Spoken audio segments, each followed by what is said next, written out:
Urban Meyer's roster history underscores the absurdity. Meyer coached Aaron Hernandez, whose off-field crimes are well documented, along with other players entangled in assaults, academic misconduct, and more. Yet Feinbaum singled out Newton, a national champion, Heisman Trophy winner, and NFL MVP, as the worst. This selective condemnation is not new. When Deion Sanders recently suggested implementing an NIL salary cap to restore competitive balance, Feinbaum dismissed the proposal and called Sanders a hypocrite rather than engage with the substance. The pattern repeats. Feinbaum routinely targets Cam Newton, Deion Sanders, Jameis Winston, Lamar Jackson, outspoken black athletes and coaches, while extending grace to figures such as Nick Saban, Kirby Smart, Dabo Swinney, or Tim Tebow under similar circumstances. Newton is no longer content to remain silent while others distort his story. In response, he laid out an accurate chronology, highlighting facts the commentary networks rarely repeat. One long-standing myth is that Newton was expelled from the University of Florida. He was not.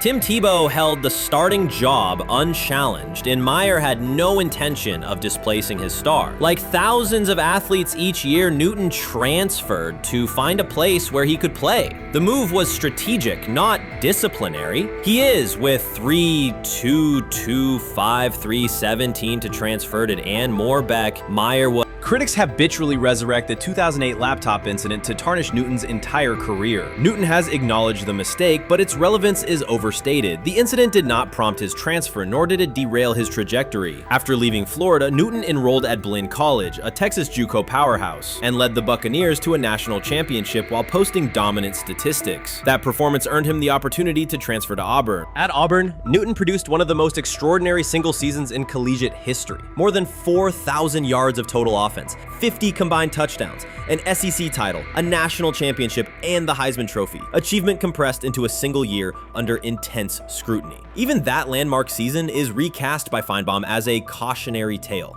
He claims Newton ignored head coach Gene Chizik by diving for a goal line touchdown when told to kneel, jeopardizing the game. In reality, Newton explained that the decision was a collective adjustment made in the huddle after reading the defense, while Auburn still held timeouts. The Tigers maintained control and secured the championship. Portraying that moment as reckless serves to recast Newton's success as selfishness, rather than leadership. Feinbaum's approach to Sanders reflects the same dynamic. When Sanders urged a structured NIL ceiling to protect athletes and stabilize rosters, Feinbaum immediately labeled him hypocritical. So the Shedeur Sanders, I want to talk about this. So here's a prime example. Shedeur Sanders, they had 3-day mini camp for the Cleveland Browns. And now Jimmy Haslam actually has some money. The Bengals owners and the Rooneys are near the bottom of the league in net worth. But what the Browns have is what I would call the Buffalo Bills used to have this years ago, pre-Josh Allen. What are Browns veterans saying about Shedeur Sanders behind closed doors? According to internal discussions, the feedback goes beyond casual praise. Several veterans describe his performance as franchise level. Private locker room conversations compare his command of the offense to established starters. And one senior assistant reportedly called him Sunday ready after a single walkthrough. The consensus is that front office staff and coaches have taken serious notice. Inside the Browns facility, informal conversations circulate among players and coaches. These remarks carry significant weight in personnel evaluations and often influence practice rotations. When veterans speak this strongly, the message typically reaches decision makers quickly, especially during roster planning. In short, the internal perception of Sanders is already affecting how the staff views the current quarterback depth chart. Browns vets kind of weigh in on Shedeur Sanders and how he's been since he arrived in Cleveland, in Pound Town. And I think it's very, very important that we discuss it, because it'd be really easy for these vets to, this wasn't like a on-the-record interview. This is just kind of back channels into what the vets are saying, the rumors, but the sources telling us.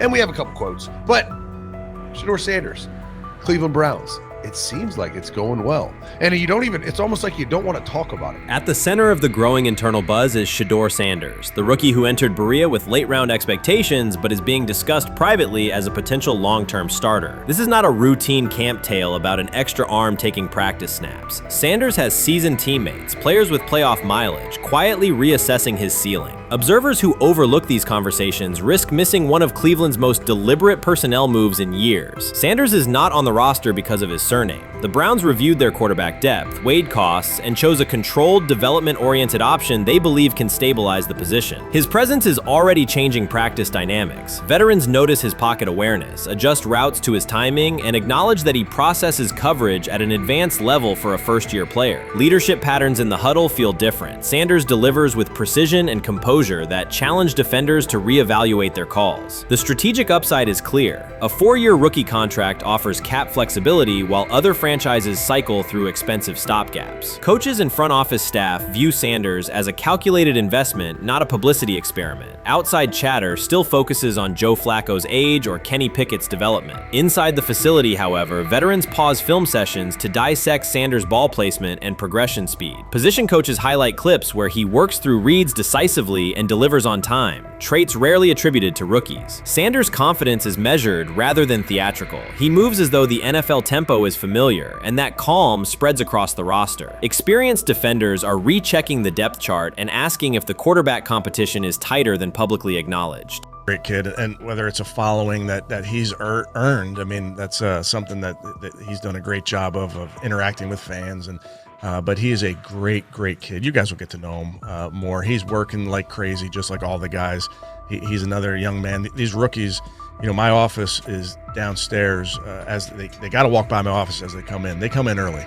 And Shedeur, just like all those guys, he's in there early. He's getting his work done. He has not yet secured the starting job. Evaluations so far come only from brief practice periods, no comeback drives, no national headlines, just steady execution in shorts and helmets. In a league that celebrates splashy debuts, Shedeur Sanders is earning trust rep by rep. Veterans typically withhold judgment until late in camp, yet several are already studying his footwork and timing, which suggests genuine respect. Inside the building, coaches sense that the Browns may have finally found a stabilizing presence at quarterback. Cleveland's recent history underscores why this matters. The team has started 9 quarterbacks over the past 2 seasons, an indicator of instability rather than depth. Sanders arrives with composure, arm strength, and a well-known surname, so any sign of readiness is magnified. Financial context also plays a role. The Browns are allocating a significant portion of the salary cap to Deshaun Watson, whose performance has not matched that investment. To manage costs, the front office signed 4 additional quarterbacks on low-impact contracts. Together, they account for far less than Watson's annual cap figure. If Sanders continues on his current trajectory, that structure could give Cleveland both competitive clarity and much-needed financial flexibility. He's the only person who's come out and say, hey, man, this dude look kind of good, man.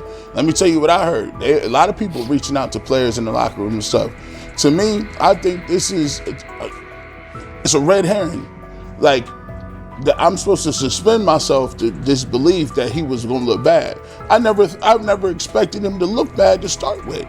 The 5th round quarterback stuff, that's involving perceptions, pre-draft analysis, and other teams. Cleveland's veterans have endured every kind of quarterback turmoil: poor reads, major injuries, shaken confidence, and sideline disputes. When a young quarterback like Shedeur Sanders steps in and appears composed rather than overwhelmed, people notice. The attention comes not just from coaches and reporters, but from the linemen and defensive leaders who have watched previous backups struggle. They are not exchanging doubts, they are sharing nods of approval. Sanders demonstrates instinctive pocket awareness, reliable accuracy, and steady poise, qualities that quickly circulate through team conversations. After years of instability under center, the Browns need someone who can remain calm and effective deep into the season. Although expectations have fallen over time, genuine interest is growing. Praise is coming from teammates who rarely commend anyone unless his performance demands it. They have never loathed college football itself. They have resisted the people determined to reshape it.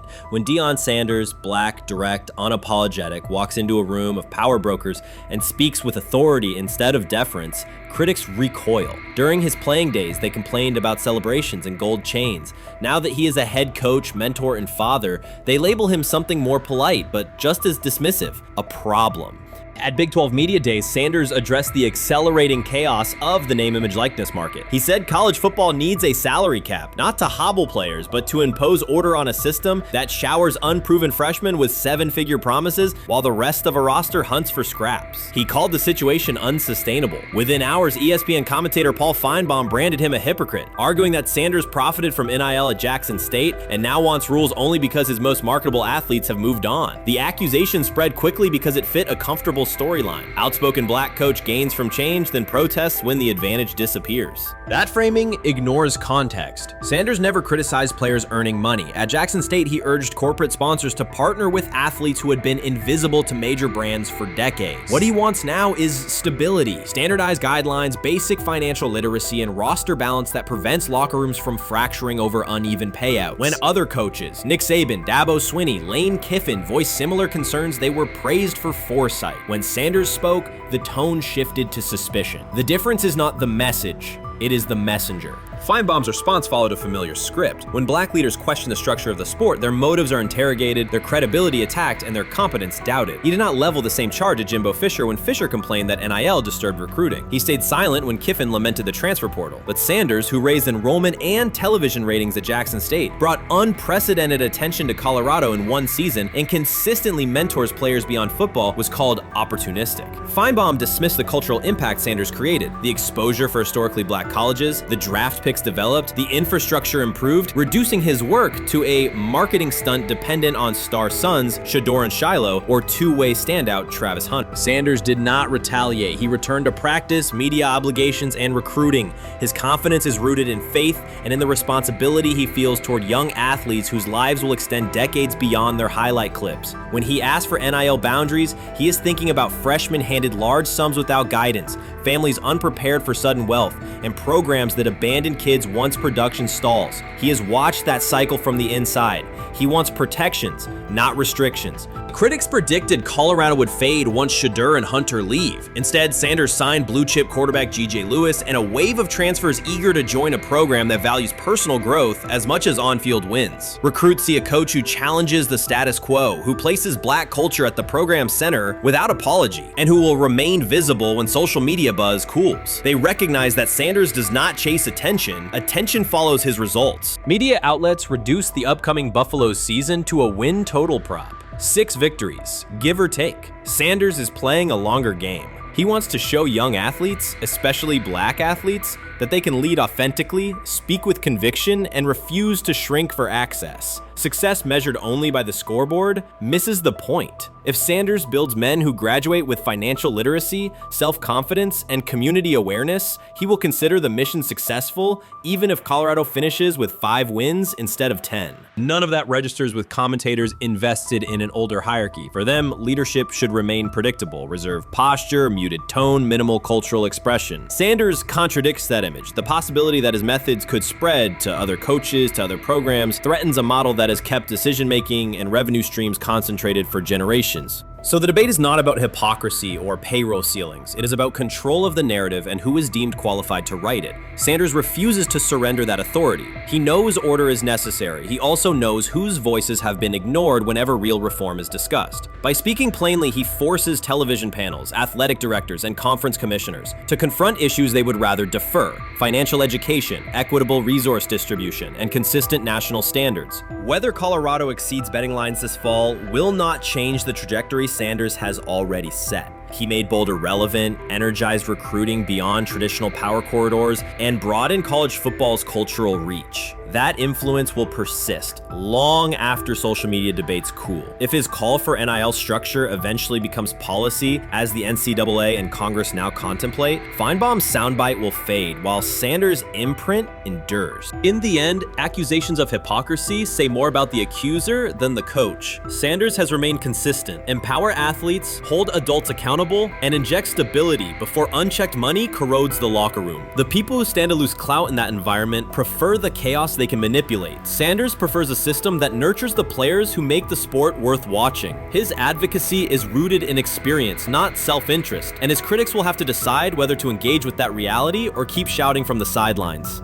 Chris Carter's televised assessment of Shedeur Sanders triggered immediate pushback from Cleveland fans, local media, and even several Browns veterans. Carter dismissed Sanders, a fifth-round pick, as unprepared to start and framed the growing interest around him as purely a byproduct of surname recognition. Since that segment aired, practice reports have told a very different story. Observers inside the Browns facility describe a rookie quarterback who is closing the gap on Kenny Pickett and Dillon Gabriel with surprising speed. Sanders first turned heads in rookie minicamp by directing the huddle with a calm that belied his inexperience. Position coaches reported that he rarely repeated mental errors during installation periods, a trait they rank highly when grading young quarterbacks. In organized team activities, he showed consistent timing on intermediate routes, kept turnover numbers low in 7-on-7 periods, and demonstrated early command of Kevin Stefanski's protection calls. That steady execution earned him a handful of first-team snaps, reps that would ordinarily have belonged to Pickett by default. By mandatory minicamp, the rotation had shifted again. Practice notes from beat reporters detail the rise in Sanders' workload each day. Red zone series against the starting defense, 2-minute drills, and full field scrimmage possessions in which he checked out of called plays when fronts dictated it. Mary Kay Cabot, initially skeptical Sanders would challenge for game day snaps in 2025, wrote after consecutive sessions in mid-June that his footwork, release speed, and pocket management had, quote, meaningfully tightened since rookie camp. Her tone marked a clear departure from early spring projections that labeled Sanders a long-term developmental project. The broader quarterback context in Cleveland magnifies that progress. Deshaun Watson's availability and form remain uncertain after 2 injury-interrupted seasons, while Pickett's transition from Pittsburgh has been uneven. Dillon Gabriel's arm strength is evident, but coaches continue to stress hesitation in his full-field reads.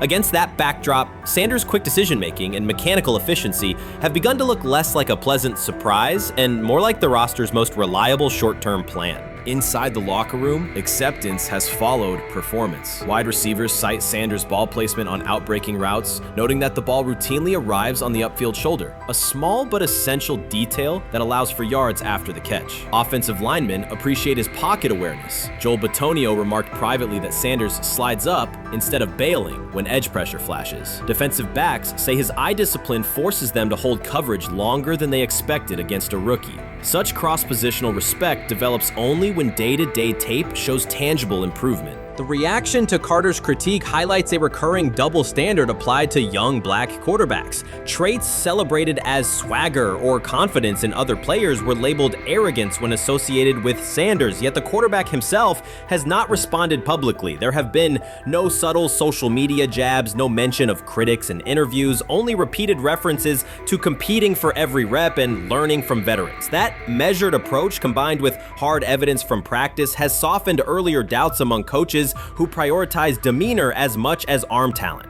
Within the coaching staff, the discussion now centers on readiness thresholds. Stefanski's scheme relies heavily on quick rhythm throws, defined reads, and disciplined pocket movement. Those requirements align with Sanders' strengths: a compact release, willingness to target the middle of the field, and instinctive timing on RPO concepts carried over from his college tape. Staffers reviewing cut-ups from joint practices note that his internal clock already approximates NFL speed, a metric they did not expect to see until mid-season at best. If that trajectory continues through preseason games, the Browns face a consequential decision. Starting a 5th-round rookie 6 weeks after training camp opens would unsettle salary cap assumptions, depth chart politics, and external perceptions of organizational stability. Yet the internal mandate remains clear: the most prepared quarterback will play. That standard places Sanders in genuine contention because every practice metric used to grade readiness, turnover ratio, red zone efficiency, third down conversion rate has trended in his favor since early June. The organizational stakes are considerable. Cleveland has cycled through starting quarterbacks at a startling pace over the past decade, shifting from first-round investments like Baker Mayfield to high-cost gambles such as Watson,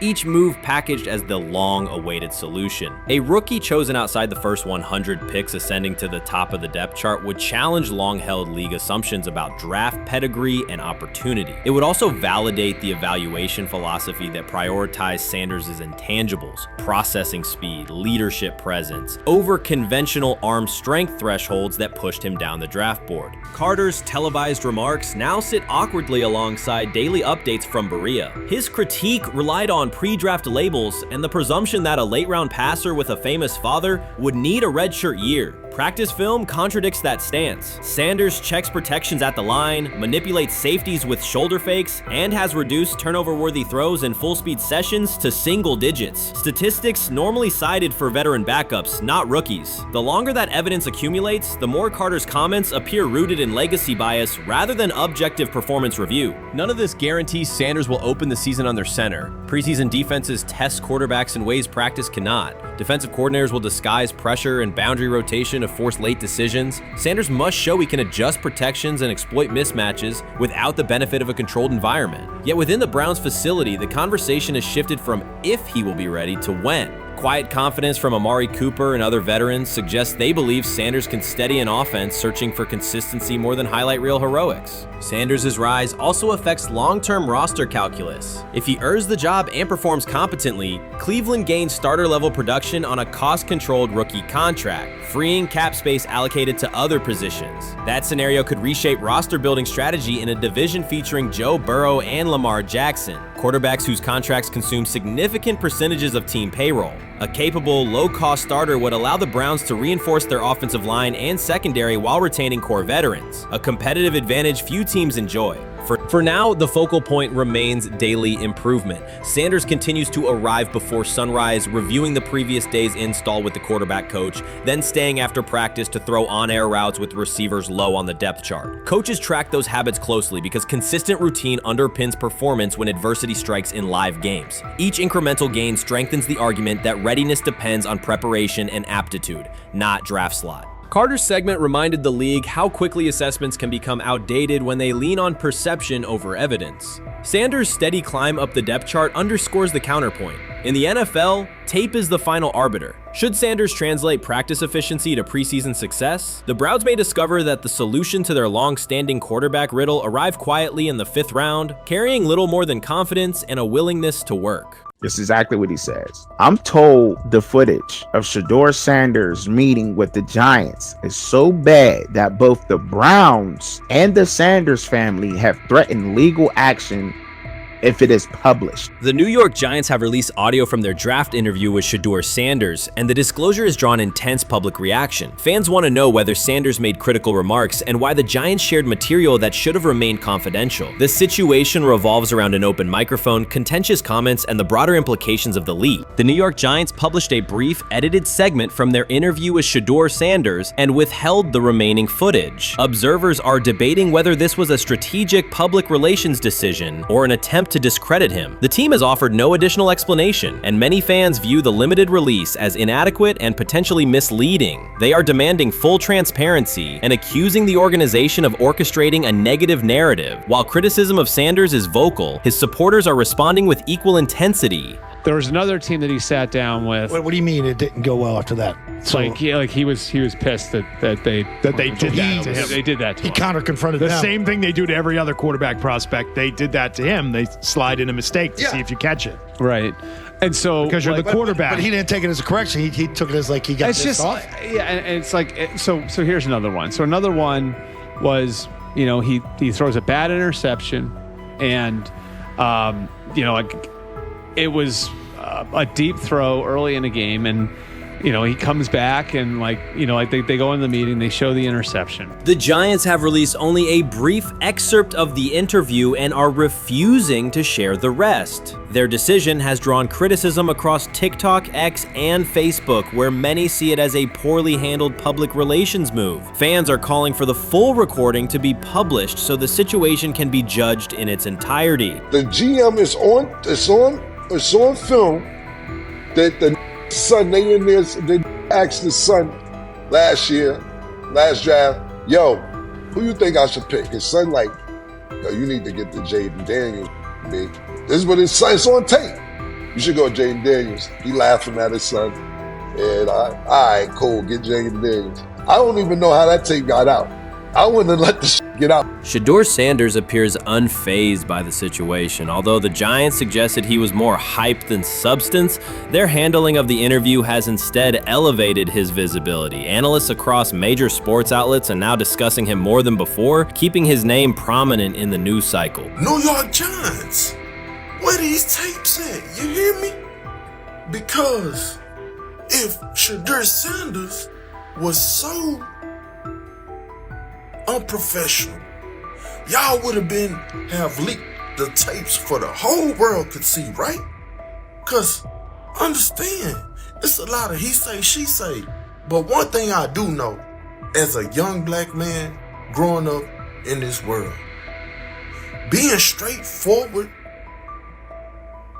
and not sugarcoat anything. The Giants' PR team appears to reject Sanders' family connection outright, a decision many view as unprofessional and lacking nuance. Internal discussions seem to have dismissed quarterbacks with prominent relatives as poor fits for the organization, revealing limited awareness of public perception. The response was swift. A single edited clip ignited widespread debate on social media, with fans asking why essential segments were held back and what the team might be hiding. Critics argue that if the full interview contains nothing damaging, the club should release it in its entirety. Online discussion intensified immediately and continues to gain momentum. What they do during the film and the combine and the meetings is teams will install mistakes intentionally planted in the install, and they want you to catch them. Shedeur didn't, and when a coach called him out, once again, it didn't sit well. It's like, bro, there's not many teams needing quarterbacks, especially since Pittsburgh appears to have a deal with Aaron Rodgers and Tennessee's getting Kale Moore. The Giants' decision to withhold the full interview has produced an unintended result. Instead of diminishing interest in Shedeur Sanders, it has intensified it. Media outlets and analysts are now examining every on-field rep, press comment, and public appearance as evidence of how he conducts himself under scrutiny. Each throw, adjustment, and answer is tracked and evaluated against league standards, reinforcing the view that he remains composed and professional. Many fans contend that the organization has misrepresented Sanders and suggest the issue may stem from the Giants' view of his father, Deion Sanders. They see the partial release as an attempt to raise doubts about his character by association. That perception has only made his profile more compelling. The discussion has shifted from whether he deserves a high draft position to how effectively he withstands sustained pressure. Sanders is now regarded not just as a talented prospect, but as a symbol of resilience, central to debates about transparency and organizational strategy. Even if the Giants eventually provide more context, the visibility they have created for him is unlikely to fade. The most fun yet the most difficult thing I cover and we cover all year long is not games. It's the NFL draft. Because I've said this many times, you get lied to for a month to 2 months up to it. And so often during the draft, and every few drafts, there's a guy that really falls, precipitously falls. This year it was Shedeur Sanders, it's been Aaron Rodgers, it's been Dan Marino. Every few years somebody falls a lot. And so, but those stories don't come out until like the fall. Criticism of Shedeur Sanders from within the Giants organization has become increasingly public. Team communications appear focused on casting him as an overhyped prospect, whose character should be questioned, a narrative that seems aimed at shaping opinion rather than assessing performance. Yet each selective release or negative remark has instead amplified attention on Sanders and elevated his reputation. Efforts to confine him to a narrow, unfavorable image continue to produce the opposite effect, reinforcing his position as an underdog who endures external pressure. The debate has shifted from football analysis to broader concerns about narrative control and transparency. Fans, reporters, and online communities are still urging the Giants to publish the full interview, arguing that only complete context can resolve speculation. The organization's refusal to comply has intensified scrutiny and led many observers to conclude that the team underestimated public reaction and now faces questions it could have avoided with full disclosure. The tapes, the New York Giants have the tape. They definitely have the tape. It's confirmation that they had the tape. Shedeur didn't do nothing. It's what they saying he did. I'm gonna tell you what these mixed reaction right here. So we already know about the New York Giants, but the Pittsburgh Steelers head coach Mike Tomlin reported admired Sanders' talent, but hesitated to draft him due to previous challenges with quarterbacks like Russell Wilson and Justin Fields, leading to more cautious approach. Las Vegas Raiders. Sanders met with Raiders at the NFL scouting combine and expressed enthusiasm about potentially joining the team. His familiarity with the West Coast offense and quick release was noted positive, though concerns about his ceiling. Hours after the Giants posted that short audio clip, the timeline never slowed. Comment threads filled with frame-by-frame breakdowns, lip-read attempts, and side-by-side comparisons of what was said versus what was left out. Reporters called league contacts. No one could explain why a franchise would stir this level of curiosity only to seal the vault. Each refusal sharpened focus on Shedeur Sanders, turning routine throws into national talking points. Analysts kept circling back to the same note. His cadence at the line looks unchanged, steady against the noise. Hashtags demanding the full interview, trend drop, and trend again. Podcast hosts bump scheduled segments to lead with the leak. Rival teams get asked how they would handle a similar situation, then quietly check their own archives. Inside Giants headquarters, the plan to shape the story looks less like strategy and more like a slow burn spotlight they can't switch off. And now every preseason snap, every media availability, every stray sideline camera angle gets fed into a loop that asks, what are they still hiding? The file remains locked. Curiosity keeps compounding. Until someone presses upload or steps to a podium and explains the redactions, the subject drifts away from depth charts and play design, fixing instead on secrecy, control, and the risk of underestimating how fast attention turns pressure into permanence. Momentum isn't fading, it keeps recalibrating, louder, impossible to mute. You made an interesting point. So I tend to have the drip, drip, drip. This was my Johnny Manziel theory, is that everybody makes mistakes, especially when you're young. But if I see 2, 3, 4, 5, then you've got a plumbing issue. It's not just you didn't close the faucet. So there's about 6 pieces of video in college where Shedeur was a little bit of a brat, whatever. Then there's the legendary cringy draft room. Didn't love that as a B prospect. Then there's back-to-back speeding tickets, both over 90, and a missed arraignment. The NFL is navigating unexpected headlines after a former Browns coach publicly defended Shedeur Sanders in response to reports of multiple speeding tickets. The coach's statement has sparked extensive online debate. Supporters welcome the show of loyalty, while critics question the motive. Sanders now finds himself at the center of an unforeseen controversy, and observers want to know why a Cleveland coach is standing so firmly in his corner. The story is developing rapidly and continues to draw intense attention. When it came out that he got a speeding ticket, I said it's not really that big a deal. I feel very differently about it now. Over 40 miles an hour over the speed limit, less than 2 weeks after you just got a ticket. I don't know if that's entitlement or immaturity. There's got to be some teams that are feeling very good right now that they didn't draft him. Observers are focusing on Shedeur Sanders' recent speeding ticket, treating the violation as a measure of his character and sidelining his athletic, academic, and philanthropic accomplishments. The incident, driving 15 miles per hour over the limit in a borrowed Lamborghini, has drawn sharp criticism. In response, a former Cleveland Browns coach has taken the opportunity to comment, even though the franchise is widely viewed as unstable due to its frequent coaching changes and limited on-field success. By defending Sanders, he presents himself as an authority on discipline and leadership. The statement, coming from an organization seldom praised for stability, has nonetheless attracted considerable attention across the league. You want to defend him a little bit. I thought this was an interesting take.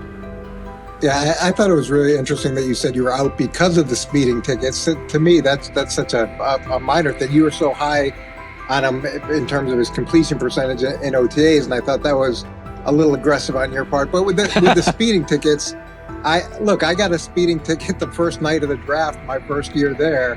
I thought maybe I'd get the benefit of the doubt, but they gave it to me anyways.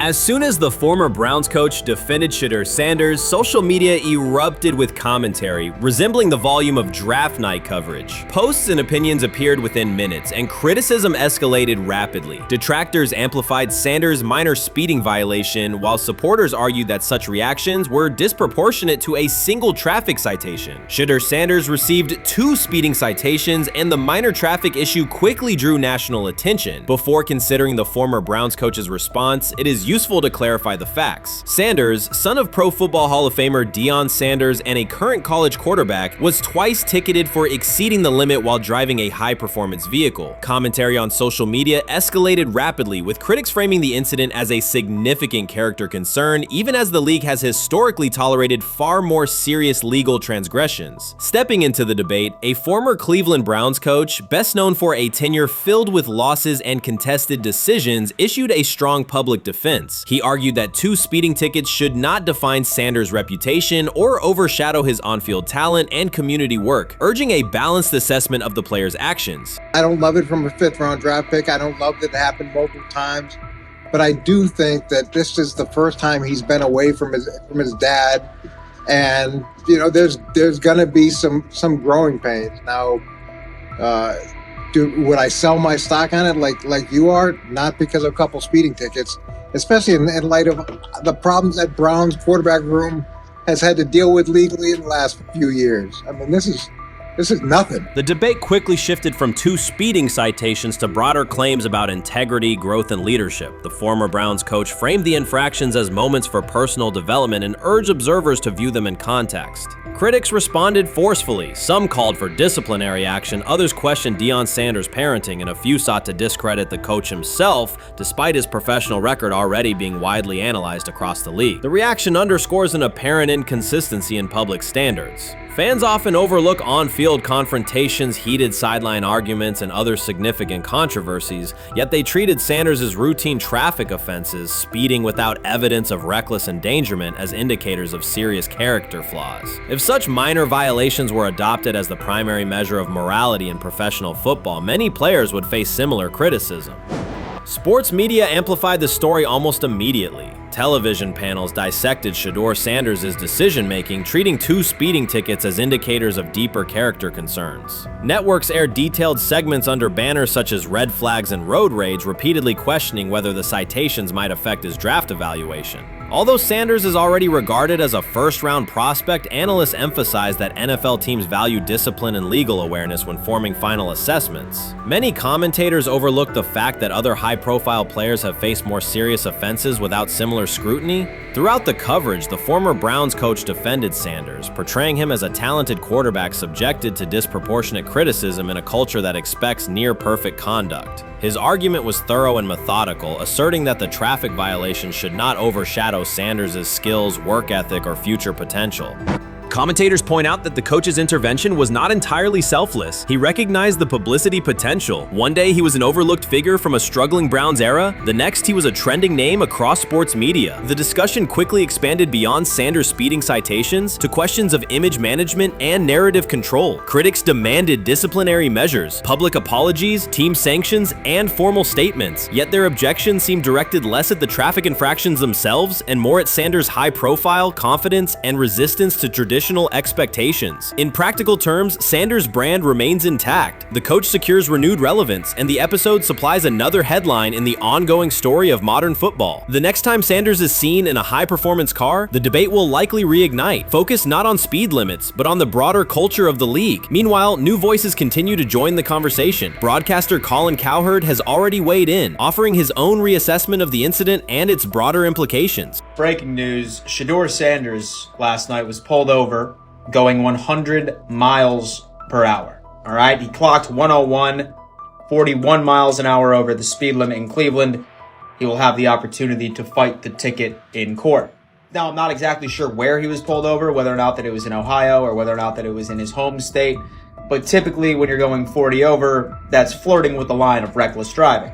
Folks, I gotta tell you, I don't understand what it is with these young men driving at absurd speed. Colin Cowherd's view of Shedeur Sanders shifted abruptly. Days after praising the quarterback's poise and skill, he appeared on air to declare that Sanders is overhyped, unfocused, and distracted by celebrity. The reversal was immediate, without any gradual reconsideration. Cowherd now frames Sanders' 2 speeding tickets as evidence of poor judgment, even though he has defended other quarterbacks facing far more serious off-field issues. The sudden, wholesale withdrawal of support leaves viewers questioning the consistency of Cowherd's criteria and illustrates how quickly media narratives can change when minor incidents receive outsized attention. This is okay. nothing. Okay. How much of this is? I mean, Jimmy Haslam has his hands all over Manziel, has his hands all over Deshaun Watson. Admitted it, man enough to admit it. I saw the reaction in the draft room when they took Shedeur Sanders. Pretty obvious it wasn't the coach and the GM's pick. How much is this? This team has 8 last place finishes in 13 years owning it. How much of this is we don't have a very good owner here like Washington, D.C. and the Commanders? Yeah, I didn't love the owner stepping in and saying, you got to take this guy in the 5th round. And I doubt they'll ever admit to it. While Colin Cowherd urged teams to move on from Shedeur Sanders, former Browns coach Eric Mangini offered a more measured response. Mangini, whose tenure in Cleveland was marked by mixed results, used his platform to provide context rather than condemnation. Instead of sensationalizing the speeding violations, he encouraged viewers to consider Sanders' circumstances. A 21-year-old quarterback whose life is scrutinized both on and off the field. Mangini acknowledged that the tickets were mistakes, but emphasized that they do not by themselves define Sanders' character or future. He noted the extraordinary attention athletes received today, combining the responsibilities of quarterback, public figure, and social media presence. Under such pressure, missteps are magnified, and criticism multiplies quickly. Mangini concluded that any evaluation of Sanders should weigh the totality of his behavior, performance, and growth, rather than isolate 2 traffic citations as decisive evidence of poor judgment. He lied to us all when he said that this was going to be an open competition, a 4-man open competition when it comes to the QB situation up there in Cleveland, in which, from the looks of it, all we've seen it be was a 3-man race. The only people that has been getting reps in with the first team or with the veterans are Joe Flacco, Kenny Pickett, and Dylan Gabriel. We've never seen my boy Shedeur Sanders get a chance to get in. Even with him doing the things that he has been doing up there, he has yet to get in with the... Shedeur Sanders was caught off guard by Coach Kevin Stefanski's recent remarks, which have sparked talk of bringing in another starting quarterback. Commentators are debating whether Stefanski's comments reflect eroding confidence in Sanders or a brief lapse in judgment, but the rookie now faces intensified scrutiny over his role. The Browns, we got an analyst that says that Shedeur Sanders should have some kind of a ban? Banishment of some kind? Come again? Say what? For what? And we've got, this would be more troubling. If I'm a Browns fan, and this is where we're going to start, potential dissension in the ranks of the front office and the coach. And over what? Quarterback. When a program's headline quarterback suddenly becomes the subject of sideline murmurs and quiet searches for replacements, the situation is unmistakable. It's a breach of trust. Shedeur Sanders, the passer who put Colorado back in national conversations with his production and profile, has just received a clear message that his job security is in question. Coach Kevin, the assistant previously considered to be in Sanders' corner, made remarks that ignited speculation about changing quarterbacks. Fans, analysts, and even Deion Sanders are now reassessing the team's unity and its true plan for the position. The comment was no accident. It was a deliberate signal that the staff may soon elevate a backup. For perspective, Shedeur Sanders did not step into ideal conditions last season. He was sacked so often that Colorado could have dedicated a locker to every opposing edge rusher who reached him. Could I possibly go to bat for Kevin Stefanski as a great head coach? No, I couldn't. Could you go at bat against him, saying he's a horrible head coach? No, I can't. I think that's why we fall in the middle. I think that's why in a lot of these discussions, and that's why a lot of the rankings, you see him right now in that 15 to 20 range, somewhere in that middle pack of NFL head coaches. I've said earlier, Kevin Stefanski has already been given more head coaches than any coach I've ever seen in Cleveland. Starting with the decision to move on from Baker and him clearly still having another level to get to in Tampa. Last season, Shedeur Sanders often had to operate behind an offensive line that provided minimal protection, yet he still delivered precise throws and critical drives. At times, he seemed to be carrying a struggling roster almost on his own. Despite the constant pressure, he never complained, never threatened to transfer, and never acted entitled. He remained with Colorado because he trusted the program, trusted his father, and believed in the team's larger mission. That loyalty is why Coach Kevin Stefanski's recent statement that the quarterback competition is wide open struck so sharply. The remark implies that Sanders' starting role is insecure, as though the player who absorbed countless hits while holding the offense together is simply another name competing with walk-ons and first-year athletes who are still learning the cadence. This goes beyond ordinary coach language about fostering competition. It introduces genuine uncertainty about the staff's confidence in Sanders and invites speculation that Colorado is actively assessing outside options through the transfer portal. By characterizing the position as vacant, Stefanski has planted seeds of doubt that could quickly evolve into rumors and undermine the stability of the locker room. I'm sorry, but when it comes to quarterback, I'm gonna defer to my head coach, generally speaking, especially one with Stefanski's track record and how he's viewed across the league.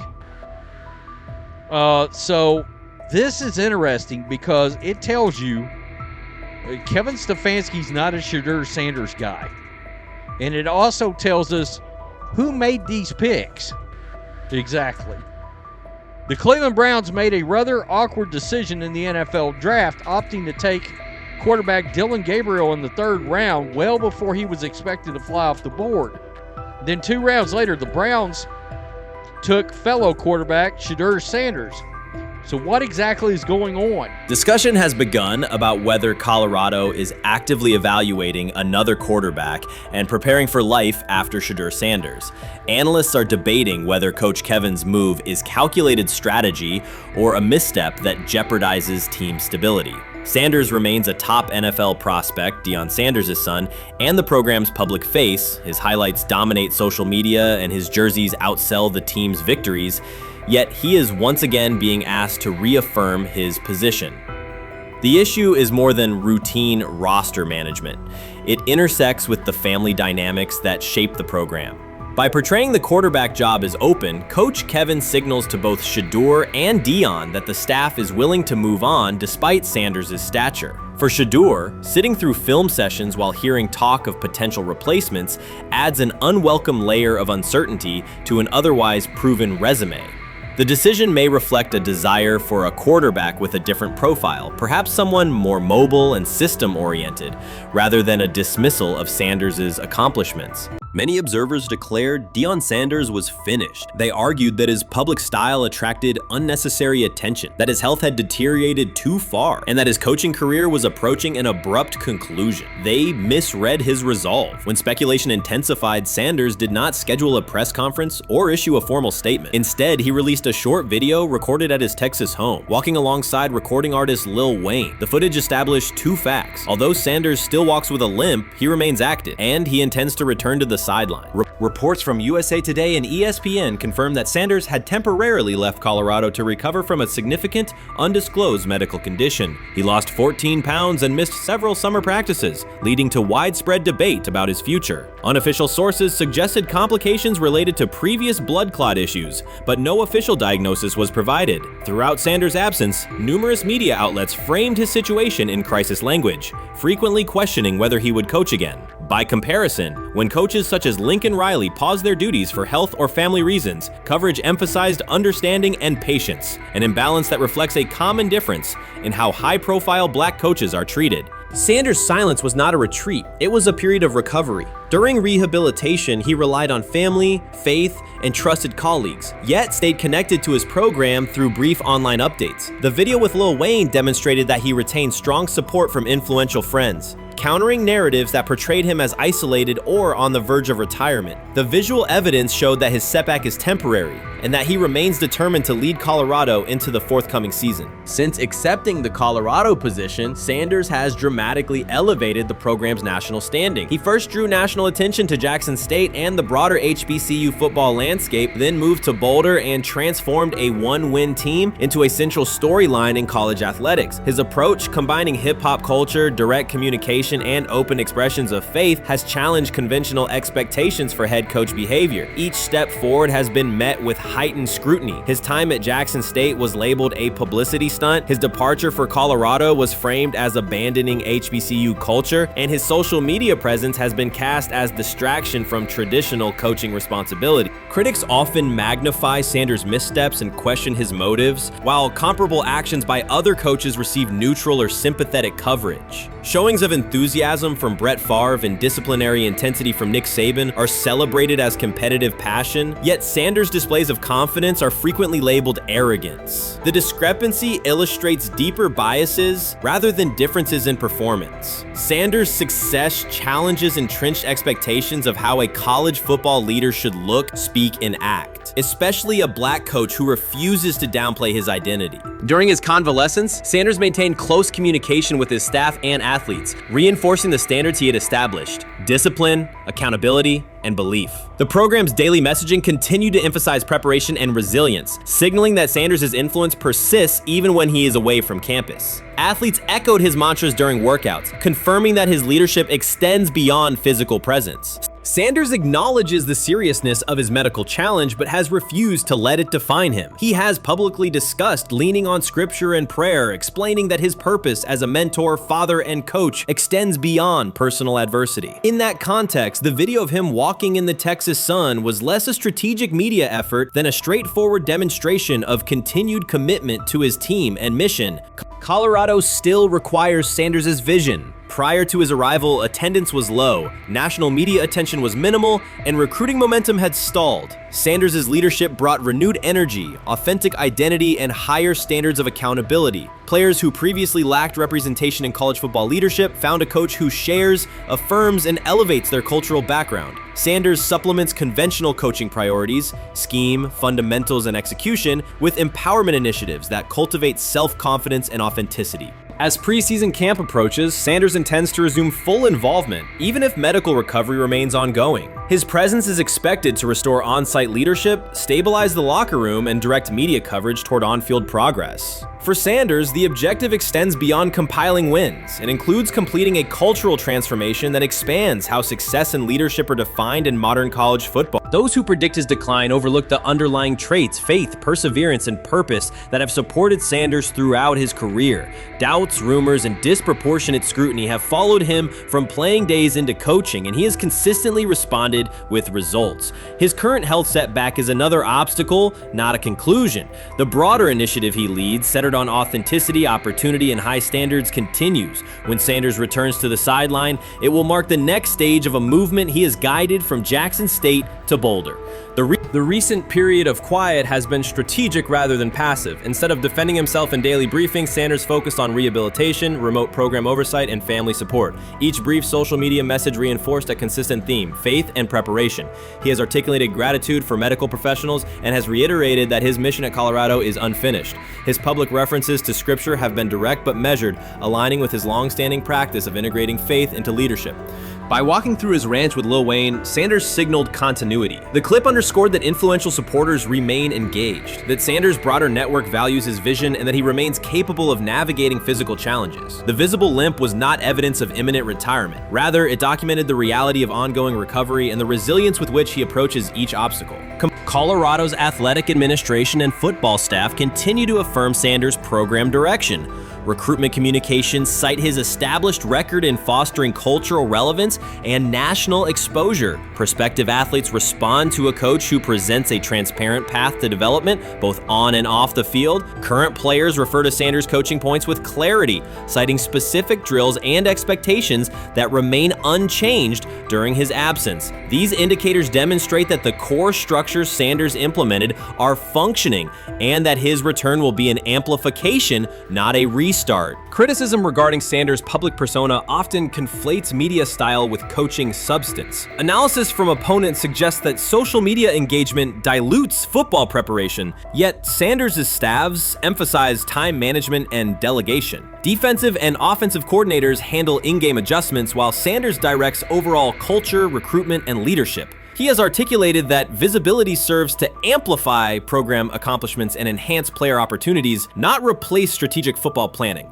Some commentary has attempted to reframe Sanders' health issue as evidence that his coaching model is unsustainable. The argument ignores the documented health challenges faced by numerous coaches across levels of competition. For example, college coaches recovering from heart procedures or joint replacements have returned to successful seasons after appropriate medical clearance. Sanders' case follows a comparable trajectory. Medical complications require temporary separation, structured rehabilitation is prioritized, and a managed return is planned. Institutional medical protocols at Colorado dictate clearance requirements. Sanders will meet those before resuming full sideline duties. Colorado's players have expressed public confidence in Sanders' eventual return, citing regular virtual check-ins and continued accountability. Several athletes noted that positional meetings included recorded messages from Sanders reinforcing tactical goals and personal discipline. These details confirm that Sanders has remained actively engaged, albeit remotely, and that team culture remains aligned with his principles. Looking ahead, Colorado's schedule will attract national attention, both for on-field competitiveness and the storyline of Sanders' comeback. Analysts will evaluate how quickly he reestablishes day-to-day rhythm and whether his physical limitations influence practice oversight. Internal planning accommodates gradual escalation of responsibilities, with medical staff and strength and conditioning personnel contributing to phase reintegration.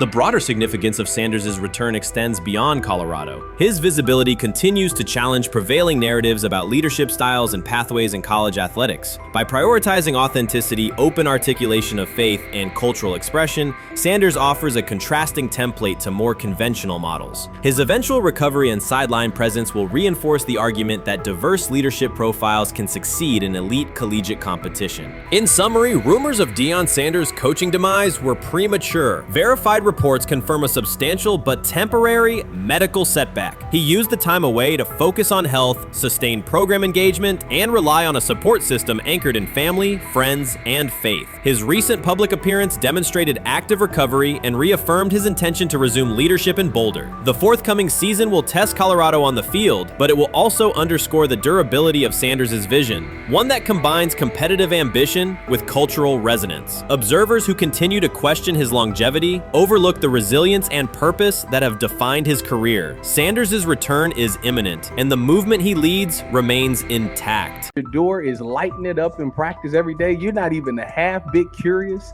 to see what he could do with the ones. That makes no sense. And then on top of all of that, you got players going on podcasts and talking to people in the media saying this guy is really good. Like, this guy is legit. So even your peers respect you enough. How is it that the coaches can't see that? It always starts with the players, where the player's like, hey, you see that? You seen that pass he threw? The Cleveland Browns were taken by surprise when quarterback Shedeur Sanders stepped in for first-team snaps, asserting control of the drill and instantly highlighting deficiencies across the rest of the room. His confident command forced coaches to pause practice clips, reevaluate progressions, and consider immediate adjustments to the depth chart. Within minutes, discussions spread throughout the facility and online forums as fans weighed what Sanders' showing means for the current starters. The organization now faces an urgent, data-driven decision on whether Sanders should move up permanently. Shedeur Sanders arrived at Browns practice, took several first-team reps, and the entire quarterback group immediately felt the pressure. Coaches erased the whiteboard and reviewed their plans. Staff members exchanged concerned comments, and observers began asking whether Sanders was positioned to assume a larger role.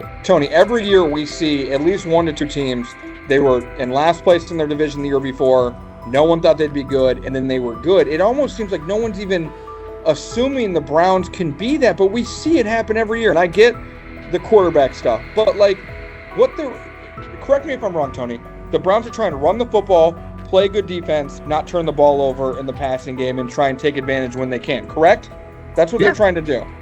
That was the 2020 offense. The Cleveland Browns are still searching for stability at quarterback. Deshaun Watson is yet to deliver consistent starter-level production that justifies his contract, and each game renews doubts about whether he can regain peak form. Behind him, rookie Dorian Thompson-Robinson shows promise but remains inexperienced and unpolished. Coaches are evaluating alternatives each week and may need to adjust the depth chart if progress stalls. The roster around them is built to contend now, so ongoing uncertainty under center is increasingly costly. As we talk about, we do believe in best player available. We do believe in positional value, and we didn't necessarily expect him to be available in the in the 5th round, and so we love adding competition to every position room and adding him to compete with the guys that are already in there. We felt like that was the appropriate thing to do. The Browns quarterback group is unsettled. Deshaun Watson has yet to provide the reliable, high-level play his contract demands, while rookie Dorian Thompson-Robinson remains promising but unpolished. Depth behind them consists mostly of veterans whose experience lies more in holding clipboards than leading offenses. The coaching staff needs an immediate answer, not a 3-year development project. Shedeur Sanders enters as that potential solution. At Colorado, he passed for more than 3,200 yards despite working behind one of college football's poorest offensive lines, consistently demonstrating poise, quick processing, and accurate ball placement under heavy pressure. Film shows steady reads and disciplined footwork, traits that offset concerns that his profile is built on family name or media attention. Cleveland viewed the signing as a low-risk, high-reward move. Early in camp, Sanders received a handful of first-team snaps intended merely as an evaluation. Those plays quickly changed practice tempo. The ball came out on time, receivers hit their landmarks, and the defense struggled to adjust. Coaches immediately expanded the review using phrases such as evaluate every option, an indication that the depth chart was no longer fixed. Watson sensed the scrutiny. Thompson Robinson increased his urgency. Within minutes, competition in the quarterback room intensified. Sanders repeated that performance in subsequent sessions. His footwork remained clean, progression sharp, and throws firm and precise. Each strong rep forced staff to reassess the plan to keep him buried on the developmental track. The broader context magnifies the pressure. Cleveland's roster is built to contend now. Fans are weary of quarterback turnover, and the front office cannot afford another costly misstep under center. Around the league, rookie passers rarely wait multiple seasons anymore. Joe Burrow, Justin Herbert, CJ Stroud, and even late pick Brock Purdy established that precedent. If Watson opens the regular season and struggles, public calls for Sanders will grow, especially if the rookie flashes in preseason. Alternatively, another team could attempt to acquire him if Cleveland hesitates to elevate his role. Each scenario underscores the same reality. Sanders' emergence has turned a routine camp evaluation into a critical decision point for the franchise. And we saw Dylan Gabriel go 11-on-11 with the first team, Shedeur Sanders go 11-on-11 with the second unit. So that was really the big wrinkle today. Yes, and of course, it was the first time that we have seen Shedeur Sanders get any of those coveted 11-on-11 reps. Of course, again, it wasn't with the first team offense or against the first team defense, but it's progress. And that means that he's going in the right direction, that the arrow is pointing up. He's coming up the learning curve. So that's good for him. And I actually thought just overall, he had a better day than Dylan had today. He completed more passes. He was more on point. In fact, in that 11-on-11 period, he threw a near touchdown. Desperation can push franchises toward aggressive decisions, especially when their quarterback options appear unconvincing or outdated. One scenario now emerging is that Sanders earns enough confidence to take full preseason reps with the starters, forcing Cleveland to revisit a depth chart it believed was settled at the beginning of July. His practices demonstrate that the excitement around him is grounded in measurable performance. Accurate, high-velocity passes against first-team defenses, and confident command of the huddle. Each strong outing also heightens league-wide interest. Rival scouts adjust evaluations, and general managers revisit their notes, aware that a viable young quarterback may soon become available. Inside the facility, the personnel staff must balance short-term results with long-term roster planning, knowing that an early move could reshape salary cap allocations and locker room dynamics. The pressure on Watson and Thompson Robinson escalates accordingly. Both must produce visible progress to maintain their current roles. Cleveland's recent history shows how quickly promising quarterback situations can devolve into controversy. The franchise has turned potential breakthroughs into organizational turmoil before, so observers remain cautious about how this competition will unfold.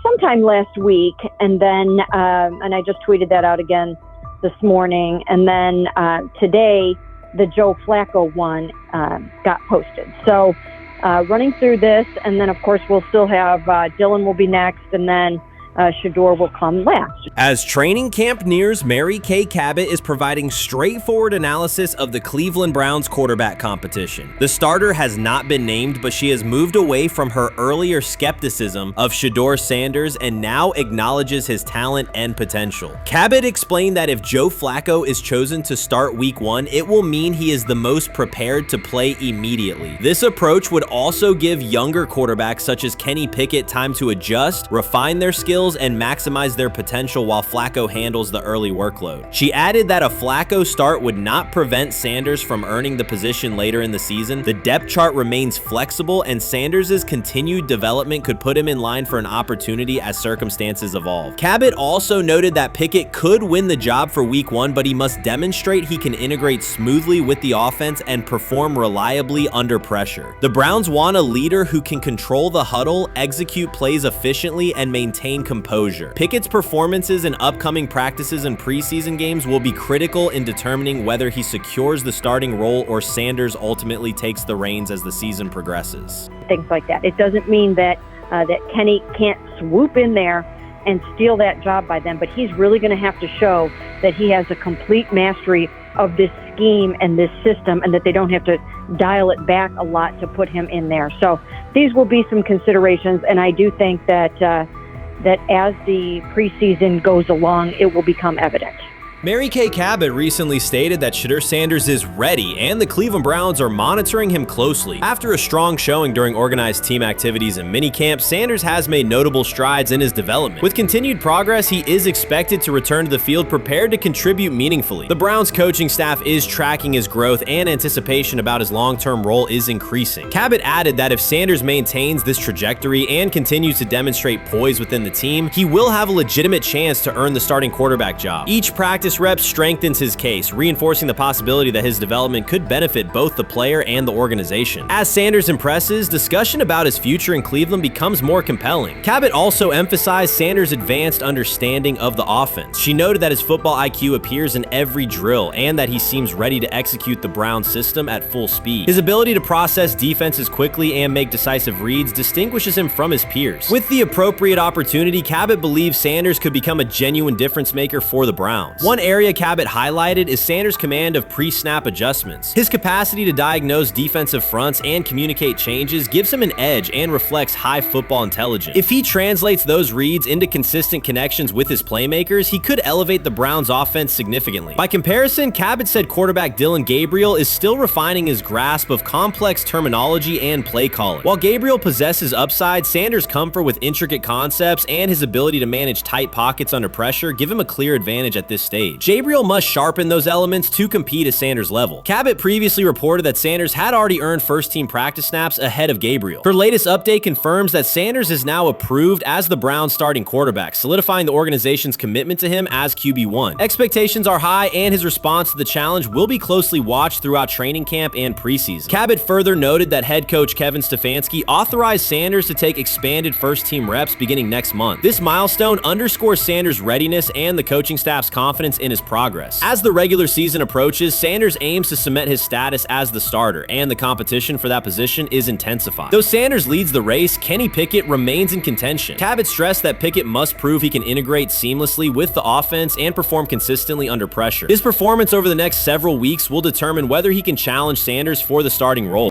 With both quarterbacks vying for the top spot, the Browns' Week 1 starter will be one of the most scrutinized decisions of the upcoming season. For now, Cabot's reporting underscores Sanders' rapid ascent, strong football intellect, and growing command of the offense, qualities that position him well to lead Cleveland's offense when the opportunity arrives. The rumors have ended, the decision is public. Cleveland Browns owner Jimmy Haslam has informed every level of the organization that unless an unforeseen injury intervenes, Shedeur Sanders will start at quarterback in Week 1. The announcement is not an informal suggestion or a quiet push in the background. It is a direct order. Multiple independent reports, amplified most visibly by Colin Cowherd, confirm that Haslam delivered the directive himself. From the owner's viewpoint, the logic is simple. No one else on the roster offers the same combination of talent, leadership, and long-term upside. Joe Flacco is approaching the twilight of his career. Kenny Pickett has shown flashes but remains inconsistent. Dillon Gabriel, taken in the 3rd round, is a developmental project. By contrast, Haslam believes Sanders can alter the franchise's trajectory immediately, and he refuses to allow internal hesitation to stall that possibility. The standoff traces back to April. General manager Andrew Berry and head coach Kevin Stefanski entered the draft wanting a low-profile prospect who would fit quietly into the existing depth chart. They prioritized scheme familiarity, modest public attention,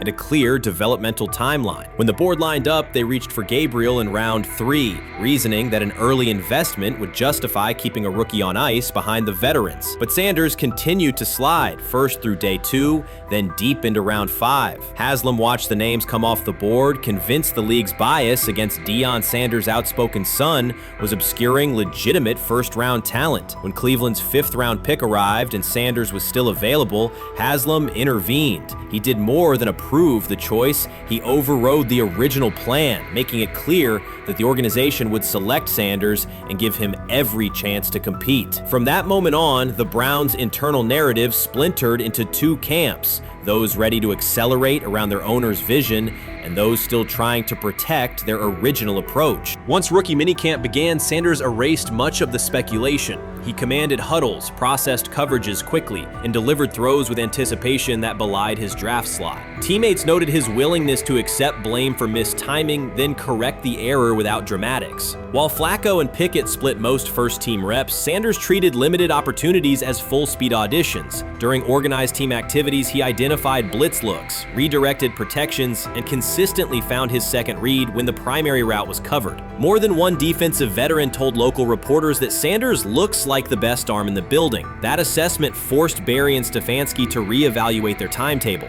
They could no longer label Sanders a long-term project without contradicting on-field evidence. Drafting Gabriel 2 rounds earlier had provided the staff an excuse to slow roll Sanders' ascent.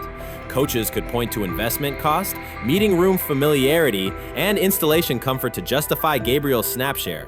Yet each practice rep in which Sanders outperformed the third rounder weakened that shield. Behind closed doors, position coaches began requesting more Sanders film for cut-ups, and offensive assistants quietly shifted meeting questions toward concepts the rookie already executed well. By mid-June, Barry himself started describing Sanders not as a developmental asset, but as a competitive option.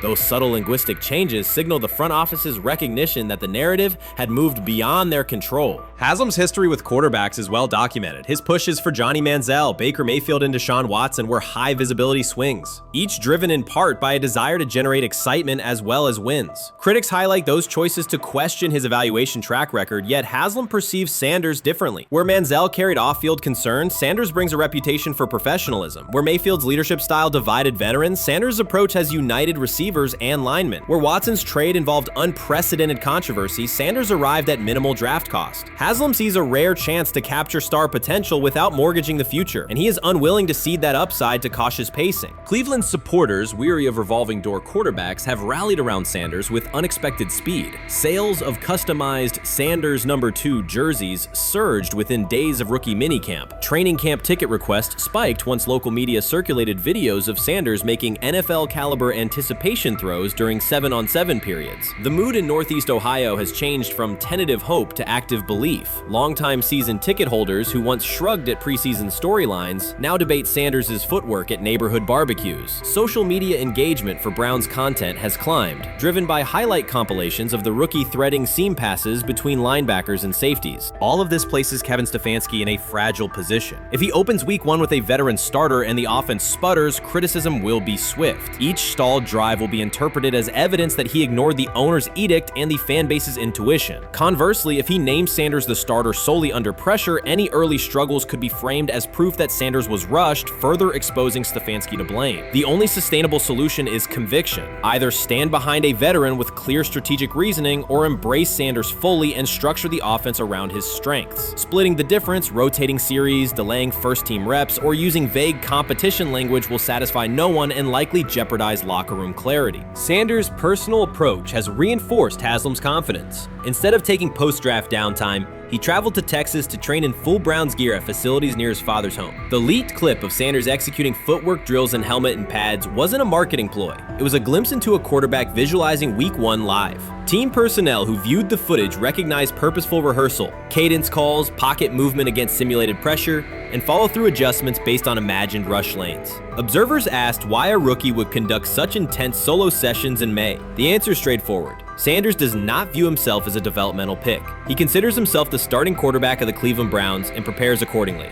On pure ability, Sanders' arm strength ranks with the league average for starters. His accuracy to the intermediate middle, an area where the Browns' current scheme generates high-leverage completions, has drawn consistent praise from receivers. The primary areas still under review are blitz recognition and live bullets and timing on deep outbreaking routes versus press coverage. Those developmental checkpoints are significant, yet daily practice reps show acceleration. In contrast, Flacco's mobility limits the boot action game that Stefanski installed to help Mayfield early in his tenure. Pickett can extend plays, but struggles to attack tight windows between linebackers and safeties, an essential requirement in Cleveland schematics. Gabriel remains an unknown at NFL speed. Thus, the competitive landscape favors Sanders sooner than the coaching staff originally planned. The franchise now stands at an inflection point. Haslam's mandate, the locker room's growing support, and the fan base's enthusiasm all tilt towards Sanders. The front office's earlier strategy, anchored in patience and quiet development, development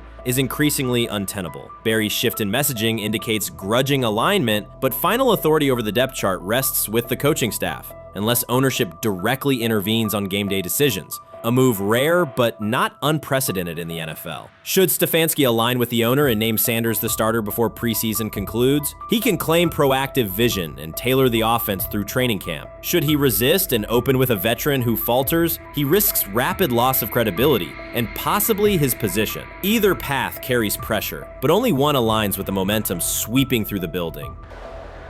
For 2 decades, the Browns have cycled quarterbacks without securing a stable star. Each new hope, whether draft pick or trade acquisition, has collapsed under injuries, inconsistency, or organizational disarray. The possibility that Sanders could finally anchor the position is not merely a football storyline. It is a potential cultural reset for a fan base defined by resilience. Haslam's insistence reflects that awareness. Cleveland needs a leader who can win on Sundays and project confidence every other day of the week. Sanders has shown he can shoulder expectations without retreating from scrutiny. That trait, more than arm talent alone, is why the owner views him as indispensable. Voluntary workouts transition to mandatory minicamp next week. If Sanders receives a substantial share of first-team snaps, observers will interpret it as the staff's acknowledgement that the competition is tilting decisively. A public declaration may not follow immediately, but every rep allocation is a signal. If, however, the staff continues funneling most top unit snaps to Flacco or Pickett, tension will escalate. Local media will question the evaluation process. National analysts will debate the merits of letting a rookie learn through live action versus controlled practice. Inside the facility, players will recognize any disconnect between performance and opportunity, and unity could fray. The Browns have reached a decisive moment. Shedeur Sanders has demonstrated the skill, poise, and work ethic to justify starting in week 1. Jimmy Haslam has publicly positioned him as the future, and by implication the present of the franchise. Kevin Stefanski and Andrew Berry must either endorse that vision or brace for the consequences of delaying it. For Cleveland fans, the significance is clear. A legitimate chance to exit the cycle of quarterback uncertainty and rally behind a signal caller capable of commanding the field and galvanizing the city. Whether that opportunity is seized promptly or postponed will define the Browns' 2025 season and likely the tenure of the decision makers involved. I view things as I got time.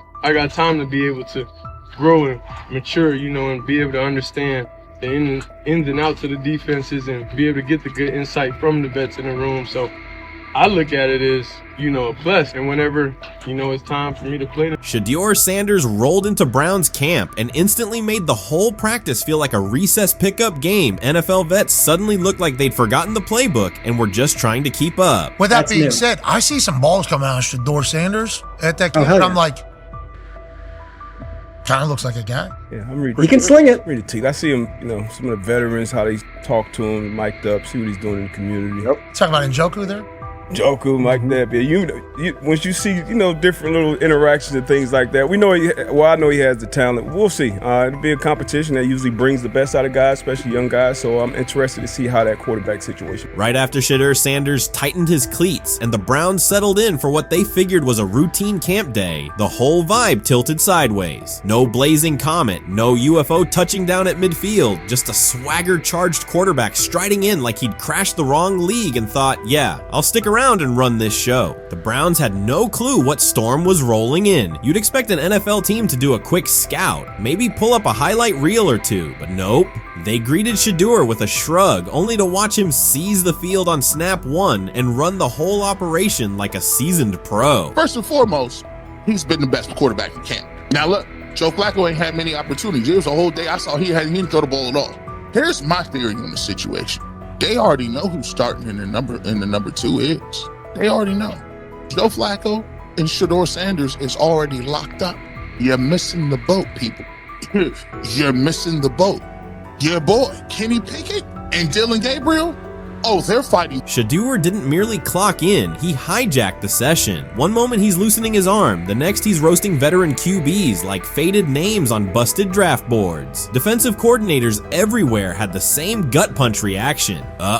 His pocket poise, straight disrespectful. His timing, psychic, and every pass left his hand like it was laser guided to its mark. While Shedeur Sanders was slicing up routes, the Browns secondary looked less like an NFL backfield and more like a gag gaggle of dads sprinting through a Saturday fun run. Big on enthusiasm, short on closing speed. Coaches fought the urge to slam the emergency horn. Players traded wide-eyed, "Are we serious?" stares, and someone even double-checked that a hidden camera crew wasn't about to pop out of the tunnel. But nope, this was pure Shedeur, half cold-blooded surgeon, half highlight factory. He wasn't dropping a casual "I'm here," he was crafting a masterclass. From the first rep, the tempo changed. Shedeur Sanders accepted the snap with steady footwork, diagnosed the Browns' single high shell, and delivered a tight window seam route that forced the free safety to recover late. Throughout the period, he manipulated leverage with quick shoulder fakes, moved through full field progressions, and released on time from a balanced base, consistently putting the ball on his receiver's upfield shoulder. Cleveland's coverage struggled on multiple fronts. Safeties hesitated between deep half responsibilities and underneath support, creating voids at 15 to 20 yards. Cornerbacks and off-man were caught in trail position when Sanders used rhythm throws on three-step drops, while those who tried press technique had their inside hand neutralized by his receiver's outside releases. Linebackers widened to match shallow crossers, leaving the middle hook unguarded for pivot routes and option digs. One corner attempted a line of scrimmage jam. Sanders immediately adjusted the route to a back shoulder fade, releasing the ball before the break and rendering the press ineffective. Over the session, he showcased pocket discipline, reclimbing to maintain throwing lanes rather than drifting, and finished with a series of anticipatory throws against cover 2 cloud, fitting vertical outs between the flat and deep half defenders. Sanders' combination of rapid post-snap processing, precise ball placement, and pocket efficiency exposed coverage mismatches at every level and highlighted communication gaps in the Browns secondary. By mid-session, the Browns defensive staff clearly recognized their calls were outmatched. Every adjustment, a roll to cover 6, a simulated pressure, a late rotate to 2 high, was neutralized once Shedeur Sanders confirmed the post-snap picture. Routes that had taken weeks to script were beaten by timing and location. Comeback set at 12 yards broke open before the corner's transition. Slot seam outs dotted the void between the flat and deep half defender, and boundary receivers beat press with quick hand techniques, receiving the ball before the trail man could recover. Sanders' command was methodical. He used cadence to freeze plug blitzes, re-ID'd the mic when linebackers sugared the A-gaps, and maintained a firm base so he could reset and fire without resetting his feet. His receivers benefited from that rhythm. Top of the stem, eyes back, ball delivered on their upfield shoulder, allowing immediate transition to YAC. The Browns front tried a late stunt to compress the pocket. Sanders climbed 2 steps, re-spotted the shallow crosser, and delivered in stride, turning a potential sack into a 20-yard gain. What stood out most was how little ramp-up Sanders needed. From his first series, he processed full field concepts at tempo, cycling through progression reads without hitching. The poise under interior pressure, consistency in ball placement, and ability to manipulate zone defenders left the Browns' coordinated disguise packages ineffective and forced them into static coverage by the end of the period. In short, Sanders' efficient mechanics, rapid processing, and anticipatory accuracy rendered Cleveland's defensive game plan ineffective at every level, from pre-snap disguise to post-snap spacing. Imagine there's many people that think Dylan Gabriel's a better quarterback than Shedeur Sanders. I don't care where they were drafted. And if the Browns are the one team that thinks that, then I'm going to suspect it's not true. They don't know what listen, they're I've doing. been on every quarterback evaluation for 30 years. Right. I never root against anybody. Yeah. But I'd be surprised if Dylan Gabriel's ever a legitimate starting quarterback for the Cleveland Browns. I'd be surprised. I just don't think. Well, then it is a wasted pick because you took him in the top 100. Yeah, but potentially. Yeah.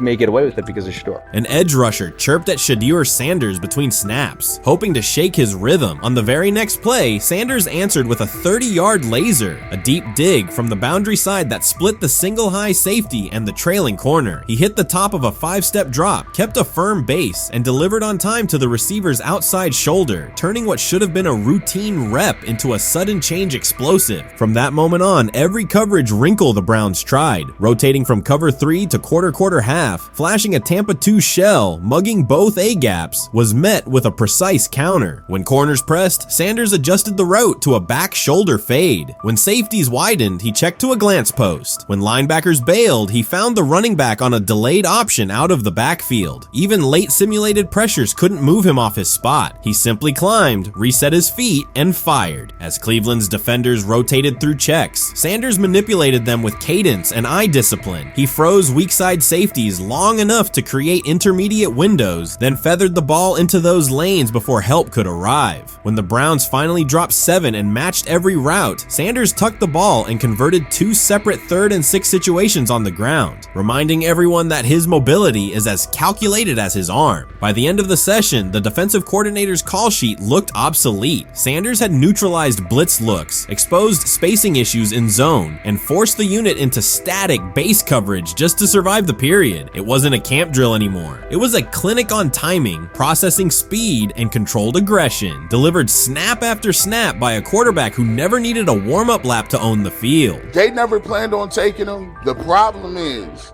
like Ocho Cinco said, you got somebody that has endeared himself to the locker room.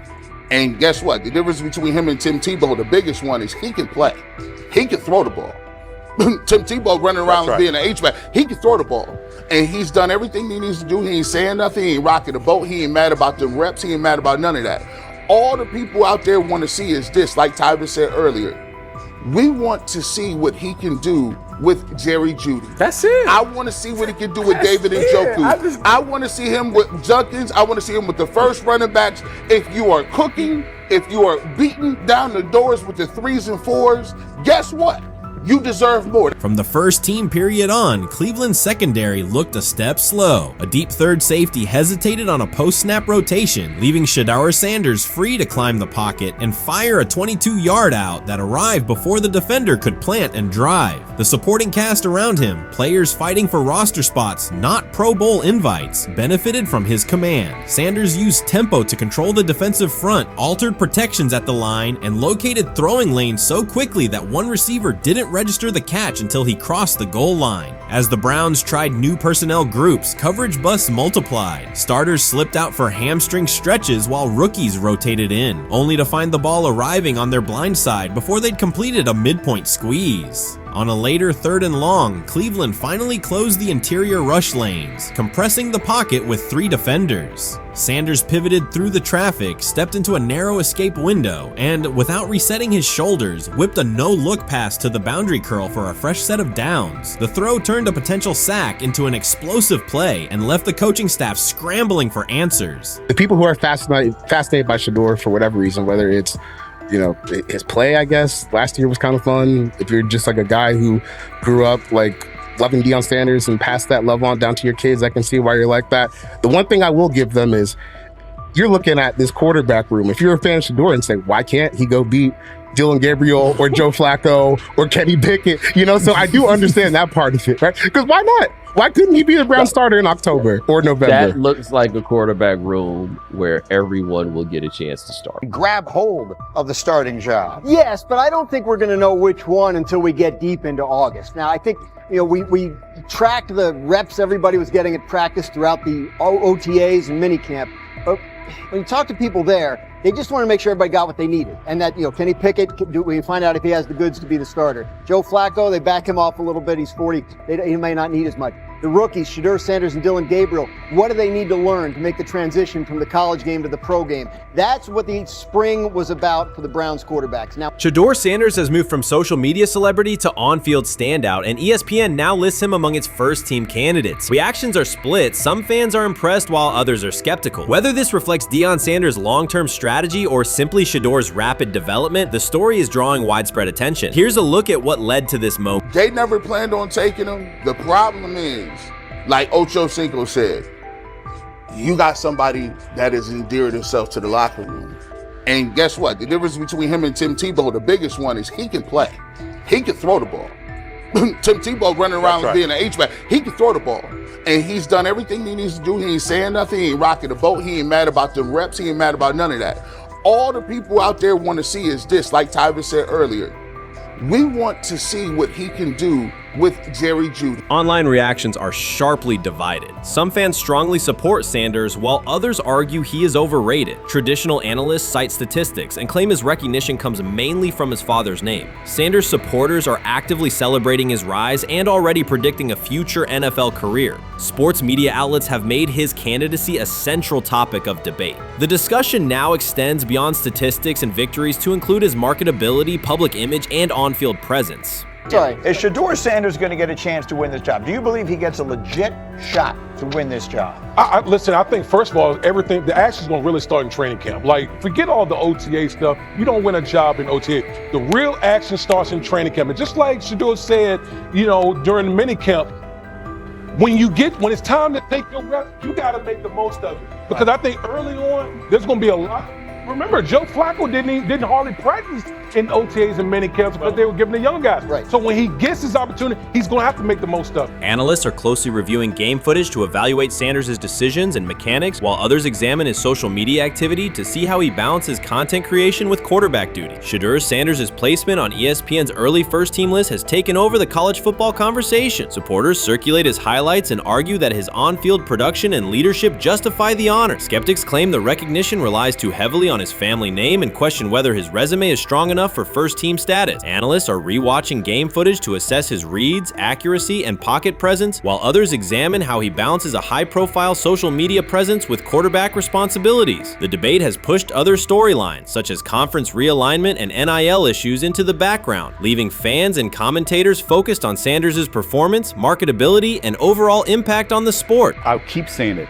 I believe Shedeur Sanders should play more games than any other quarterback on this roster this year, because he's the only guy that I look at and say they might have something here. Because I'm telling you right now, they left night one of the draft saying we are taking our quarterback next year. So it's on Shedeur or Dylan or Kenny, probably not Joe, to change their mind. To change their mind. But you got to find out. You gotta find out. Opinions differ on whether Sanders is benefiting from his family name or simply showing real progress, but the attention is undeniable. Social media is flooded with edited images elevating him to legendary status. Critics argue the first-team nod is driven by hype and marketability, while supporters point to his flashes of strong arm talent, field vision, and decision-making. Regardless of motive, the announcement has dominated the football news cycle and intensified debate over how much of his rise is performance-based versus media-driven.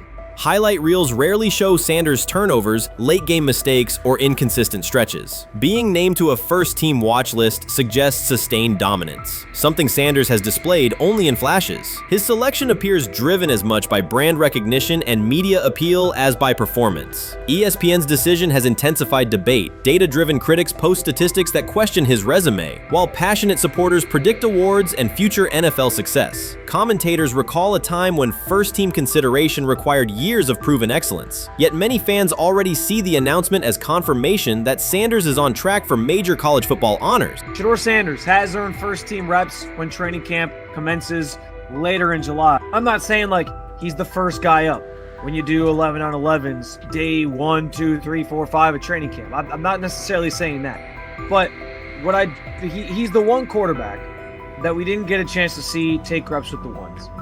But I think Shedeur has a chance to make this conversation interesting if he gets those reps with the ones and he has the same success that he did with the 2s, the 3s, and the 4s. I have confidence he can show you something, but I got to see it. We all got to see it before we can actually judge that. Some believe Deion Sanders is already preparing for an award ceremony, while others are furious, threatening to protest ESPN's credibility over Shedeur's first-team mention. Critics argue that honoring Sanders without a full season of elite play undermines college football standards. Supporters insist his performance and profile justify the recognition. The debate reflects a broader clash between traditional merit-based evaluation and modern brand-driven visibility. In today's landscape, first-team consideration is no longer only about statistics. It also involves marketability and audience engagement. Whether welcomed or rejected, Sanders commands attention and embodies the sport's shift toward both performance and personal brand. When he led college football in completion percentage and he threw almost 40 touchdowns for over 4,000 yards, how tall was he? Because they make it seem like he shrunk all of a sudden, RC. Oh, how lively was his arm? Because all I know is somebody did that. Somebody threw for over 4,000 yards, somebody threw for almost 40 touchdowns, and somebody led college football in completion percentage. Now, I'm trying to figure out, what I try to figure out all the time, Mel, is how a guy that hadn't played football in almost 5 months. Shannon Sharpe has publicly defended Shedeur Sanders and criticized those questioning him. Sanders has earned higher recognition and some fans are responding negatively. Although there's debate about whether he belongs on a second-team list, Sharpe maintains that Sanders' career is clearly ascending. Reactions on social media are mixed. Some users are angry, others are surprised, and a few say they anticipated this result. The conversation remains active. When reports confirmed that Shedeur Sanders had been elevated from second team to near top-tier status, Shannon Sharpe issued an emphatic response. He delivered a detailed rebuttal to critics, underscoring why Sanders deserved the promotion and directly challenging those who doubted the decision. I don't think that he was underprepared during these meetings. I don't believe any of these stories that he showed up arrogant and that he was bombing his interviews. I mean, you watch the film, he's on time, he's on point. You watch his interviews, he answers like a 10-year NFL veteran. Like, he's clearly dominating OTAs. It's every single day there's a new report of how well he's doing for the Browns in OTAs. And I mean, you can say what you want, it's just OTAs. Okay, if that's your new narrative, then he's doing exactly what he needs to be doing. He's on point, he's on time, he's getting the respect of his teammates, and he's making plays. So we're gonna see years down the line, something's gonna come out that I don't know what exactly it was, but something will come out. Critics have been waiting for an opportunity to dismiss Sanders. They labeled him overrated, accused him of benefiting from nepotism, and claimed his profile came only from his last name and polished image. Within their own echo chamber, they cited every game in which he fell short of huge passing numbers as validation of their doubts. Since Sanders has begun receiving formal recognition, criticism has escalated. A wave of self-appointed analysts is dissecting his throwing mechanics and team role, and many online commentators now argue that his promotion reflects deeper problems within the sport. Shannon Sharpe rejected each criticism directed at Shedeur Sanders. During the broadcast, he turned a routine segment into a detailed examination, acting as presenter, interrogator, and fact-checker. Sharpe walked viewers through game film, season statistics, and scouting reports to show why Sanders merited his recent promotion. Whenever a panelist claimed Sanders had not earned the role, Sharpe countered with completion percentages, efficiency ratings under pressure, and documented late-game drives that changed outcomes. He stressed that the backlash was driven less by on-field evidence and more by reluctance to revise earlier opinions. Sharpe argued that critics were upset not because Sanders lacked qualifications, but because his progress contradicted their initial narrative. By the end of the discussion, Sharpe had moved past simple defense and reframed Sanders as a clear example of performance-based advancement, demonstrating that early predictions can be wrong. Never heard of no Dylan Gabriel or Tyler Shock. What the hell is that? So how is Shedeur Sanders going behind them? I'll tell you how. Collusion. 4 different times they passed on him. How the hell does that happen? 4 rounds. It doesn't happen to a quarterback. We've never seen anything like this before. Shedeur Sanders with the watch. Shedeur Sanders with his bravado. Shedeur Sanders with this supposed arrogance or whatever. Shedeur Sanders' advancement did not happen by chance. While detractors questioned his resume online, he continued to prepare, attend every practice, and deliver accurate throws under pressure. The contrast between his output and the complaints directed at him has been stark. Some critics even argued the selection committee was, quote, biased toward performance, as if rewarding strong play were improper. Rumors quickly followed. Certain commentators speculated that a public relations push from the Sanders family must have influenced voters, suggesting everything from coordinated media strategies to alleged favors for coaches. None of these theories addresses the basic point. Sanders earned his promotion through consistent production, poise in the pocket, precise ball placement, and efficient decision-making. Shannon Sharpe highlighted these facts during his response. He noted that Sanders' performance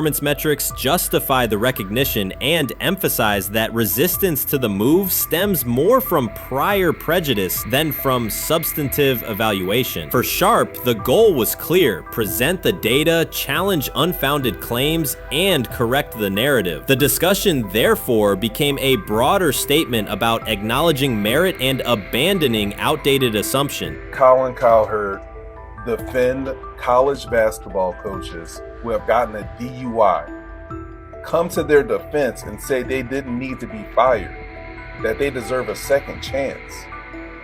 But Shedeur Sanders drives 40 miles over the speed limit, gets a one-on-one ticket, and Colin Cowherd comes on his show today and says he's out on Shedeur Sanders. He's seen enough. He can't support him anymore.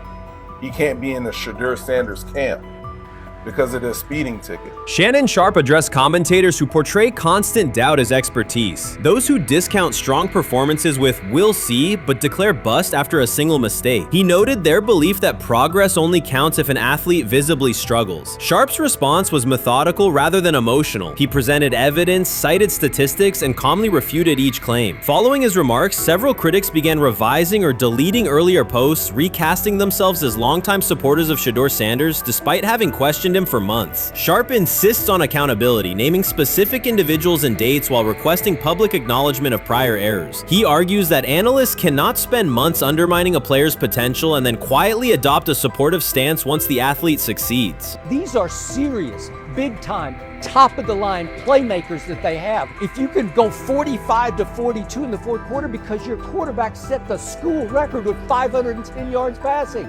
He was flawless. Shedeur is big-time. I didn't know for sure, will it translate to the next level of competition? Yes, it might translate to the next level of competition as he can play. Critics who once claimed Shedeur Sanders was unprepared now hesitate to acknowledge their mistake. They resist retracting earlier comments and struggle to accept that an athlete can succeed without their approval. Sanders continues to share practice clips and game highlights without engaging the debate, while Shannon Sharpe documents every dismissive remark, ready to revisit them on national television. The disapproval did not slow Sanders. It underscored his progress and exposed the gap between perception and performance. As a result, the conversation has shifted. Analysts who doubted him now describe him as undervalued and publish detailed evaluations of his mechanics and game management, suggesting long-standing familiarity with his career. In a matter of weeks, critics have recast themselves as advocates, demonstrating how quickly opinion can change when consistent results leave little room for doubt. Shannon Sharpe signaled that his commentary is not over. He considers Sanders' advancement a positive outcome for every athlete who has been overlooked or criticized for having confidence. Sharpe stressed that analysts do not have the authority to determine who deserves recognition based on personal preference. The reaction to Sanders' promotion, he argued, revealed how quickly opinions can shift once results are undeniable. Sharpe pointed out that many vocal critics became quiet when confronted with objective performance data. This exchange, Sharpe insisted, reached beyond defending a single quarterback. It challenged the practice of dismissing achievements that do not fit familiar narratives. He reminded viewers that success does not require external approval and that consistent talent will surface despite online commentary intended to minimize it. While critics reconsider their positions, Sharpe remains steady, assigning credit to the athlete and allowing the scoreboard to confirm the argument. In his view, the statistics speak clearly enough. Sharpe also emphasized that the intensity of the backlash must be placed in context. College football is a volatile environment where unexpected outcomes are common. Therefore, declaring failure based on incomplete evidence only weakens the credibility of sports analysis. The discussion underscored the need for measured evaluation rather than reactive judgment. Zach Jackson and him and everybody else that we talked to have said that Shedeur looks good. He looks really good. Yes. He looks better. And we got Zach that say Dylan Gabriel ain't even an NFL quarterback.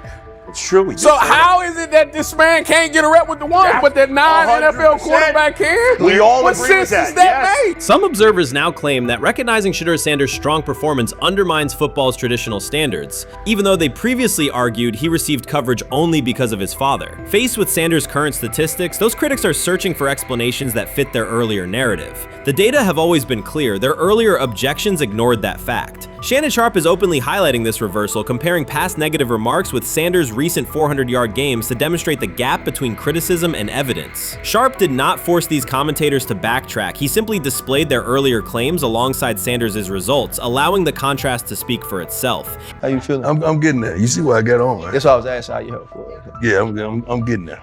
See? Brian, what they had to do? I had blood clots. Okay. And they amputated, you know. But I work with it. Man. Yeah, I'm amputated. So I get that work done a couple times a day. Keep the blood circulating, blood flowing, but it's a new normal. And the best thing about here, we have a whole medical team on the second floor. Right. We have a whole medical floor, which is great. Deion Sanders is shaken, this time not by a hit on the field. In a sudden turn, Ryan Clark has uncovered a serious plot affecting Shedeur Sanders' NFL draft status, and the disclosure is reverberating across the sports community. What once looked like a simple scheduling delay may actually be a calculated effort to undermine Deion's son.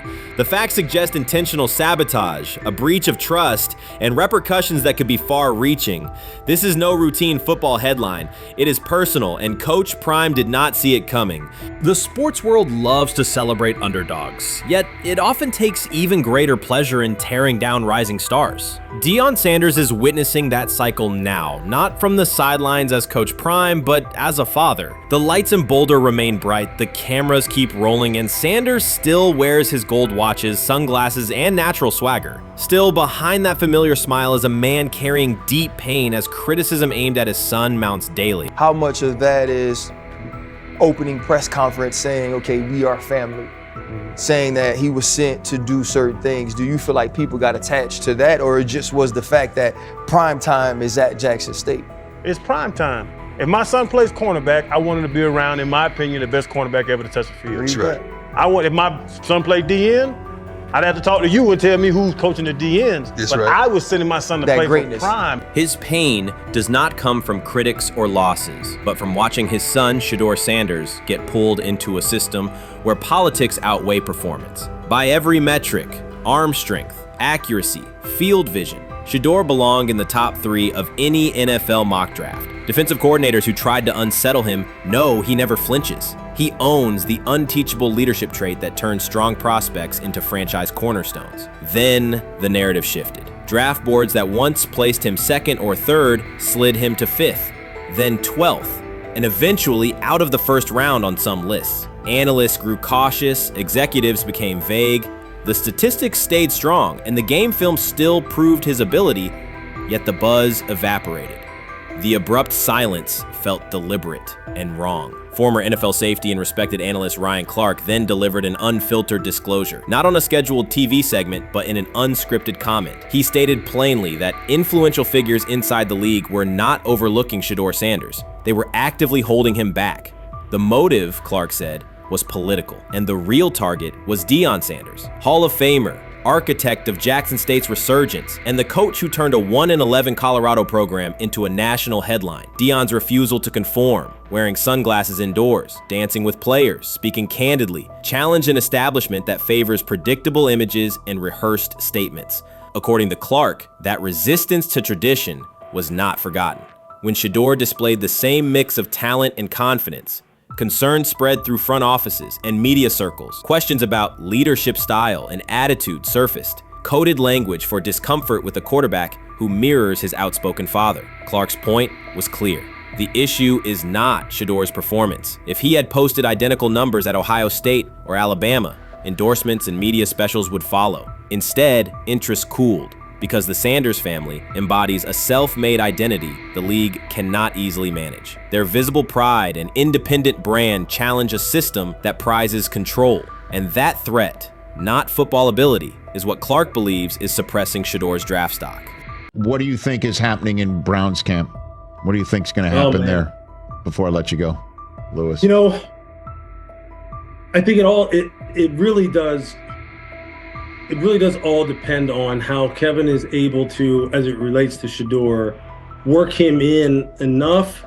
Well, one, Shedeur has to earn the right for Kevin and the staff to have discussions about, hey, we got to get him more reps with the 1s and 2s. We got to get him more reps with the 1s and 2s when we're going team period, not just walk through or not just 7-on-7 team. Louis Riddick reacted sharply on air after viewing practice footage from the Cleveland Browns. The clip showed quarterback Shedeur Sanders executing a string of precise throws while the Browns head coach watched with a broad smile. Riddick questioned whether the session was focused on evaluation or celebration, arguing that visible enthusiasm from the staff could cloud objective assessment of a rookie's progress. Earlier in the segment, Riddick's tone had been measured once the Sanders highlights appeared. He criticized the perception that a routine practice was being treated like a marquee event. He stressed that coaching reactions should remain subdued until performance translates into game situations. Riddick concluded by calling for accountability and asking the Browns to clarify how they plan to manage expectations for Shedeur Sanders as training camp continues. Couldn't imagine me myself saying, hey, you know what? As someone who has been at the very bottom to try and ascend to like some level of success, I could never imagine going, you know what would be really cool? I'm gonna play a joke on someone like this and make pretend that I'm a GM and I'm drafting you when actually I'm not, and then I'm gonna hang up and just giggle about it. Man, what the hell are we doing? Seriously, what are we doing when we think that that kind of crap is funny? I don't know. Trying to get likes on TikTok. I don't have the right words for it. Right, Lewis, I'm gonna say this. I don't have the right words for it. Few situations unsettle a former front office executive faster than watching coaches celebrate a rookie quarterback before pads come on in August. In Louis Riddick's view, the Browns staff did more than acknowledge promise. They acted as though they had already secured their franchise leader. Throughout the session, Shedeur Sanders delivered 40-yard throws off his back foot, ran crisp 2-minute drills, and displayed steadiness rare for a first-year player. According to reports, each successful rep drew audible admiration from the sideline, highlighting how quickly enthusiasm has escalated. When Riddick reviewed the same practice tape and heard the glowing comments, he challenged the reaction on live television. He argued that a few controlled drills should not override the methodical scouting and development work that normally guides roster decisions. Riddick's criticism focused less on Sanders' talent than on the evaluation process. He warned that comparing a prospect to established stars or joking about renaming the stadium creates pressure before the player has taken an NFL hit, faced a disguised coverage, or logged a preseason snap. Praising potential is acceptable, he said, but anointing a savior in July risks repeating the organization's history of premature quarterback expectations. Sanders brings confidence shaped by his father's legacy and his own disciplined preparation, yet Riddick insists that progress must be confirmed over time. He urged the Browns to temper public excitement, follow a structured development plan, and reserve celebratory reactions for on-field results that matter. Regular season production under live pressure, not highlight clips from a midsummer workout. He has to earn that. Kevin has to figure out a way to do that. So then you can reasonably assess what you have in him compared to Dillon Gabriel, compared to Kenny, compared to Joe Flacco. If you don't, then the conversation surrounding him is going to continue to be what it's been, which is, but for some people, he was overhyped all along. He's not that great of an athlete, doesn't have a big enough arm. There's a reason why he was a 5th-round pick, blah, blah, blah, which I don't believe.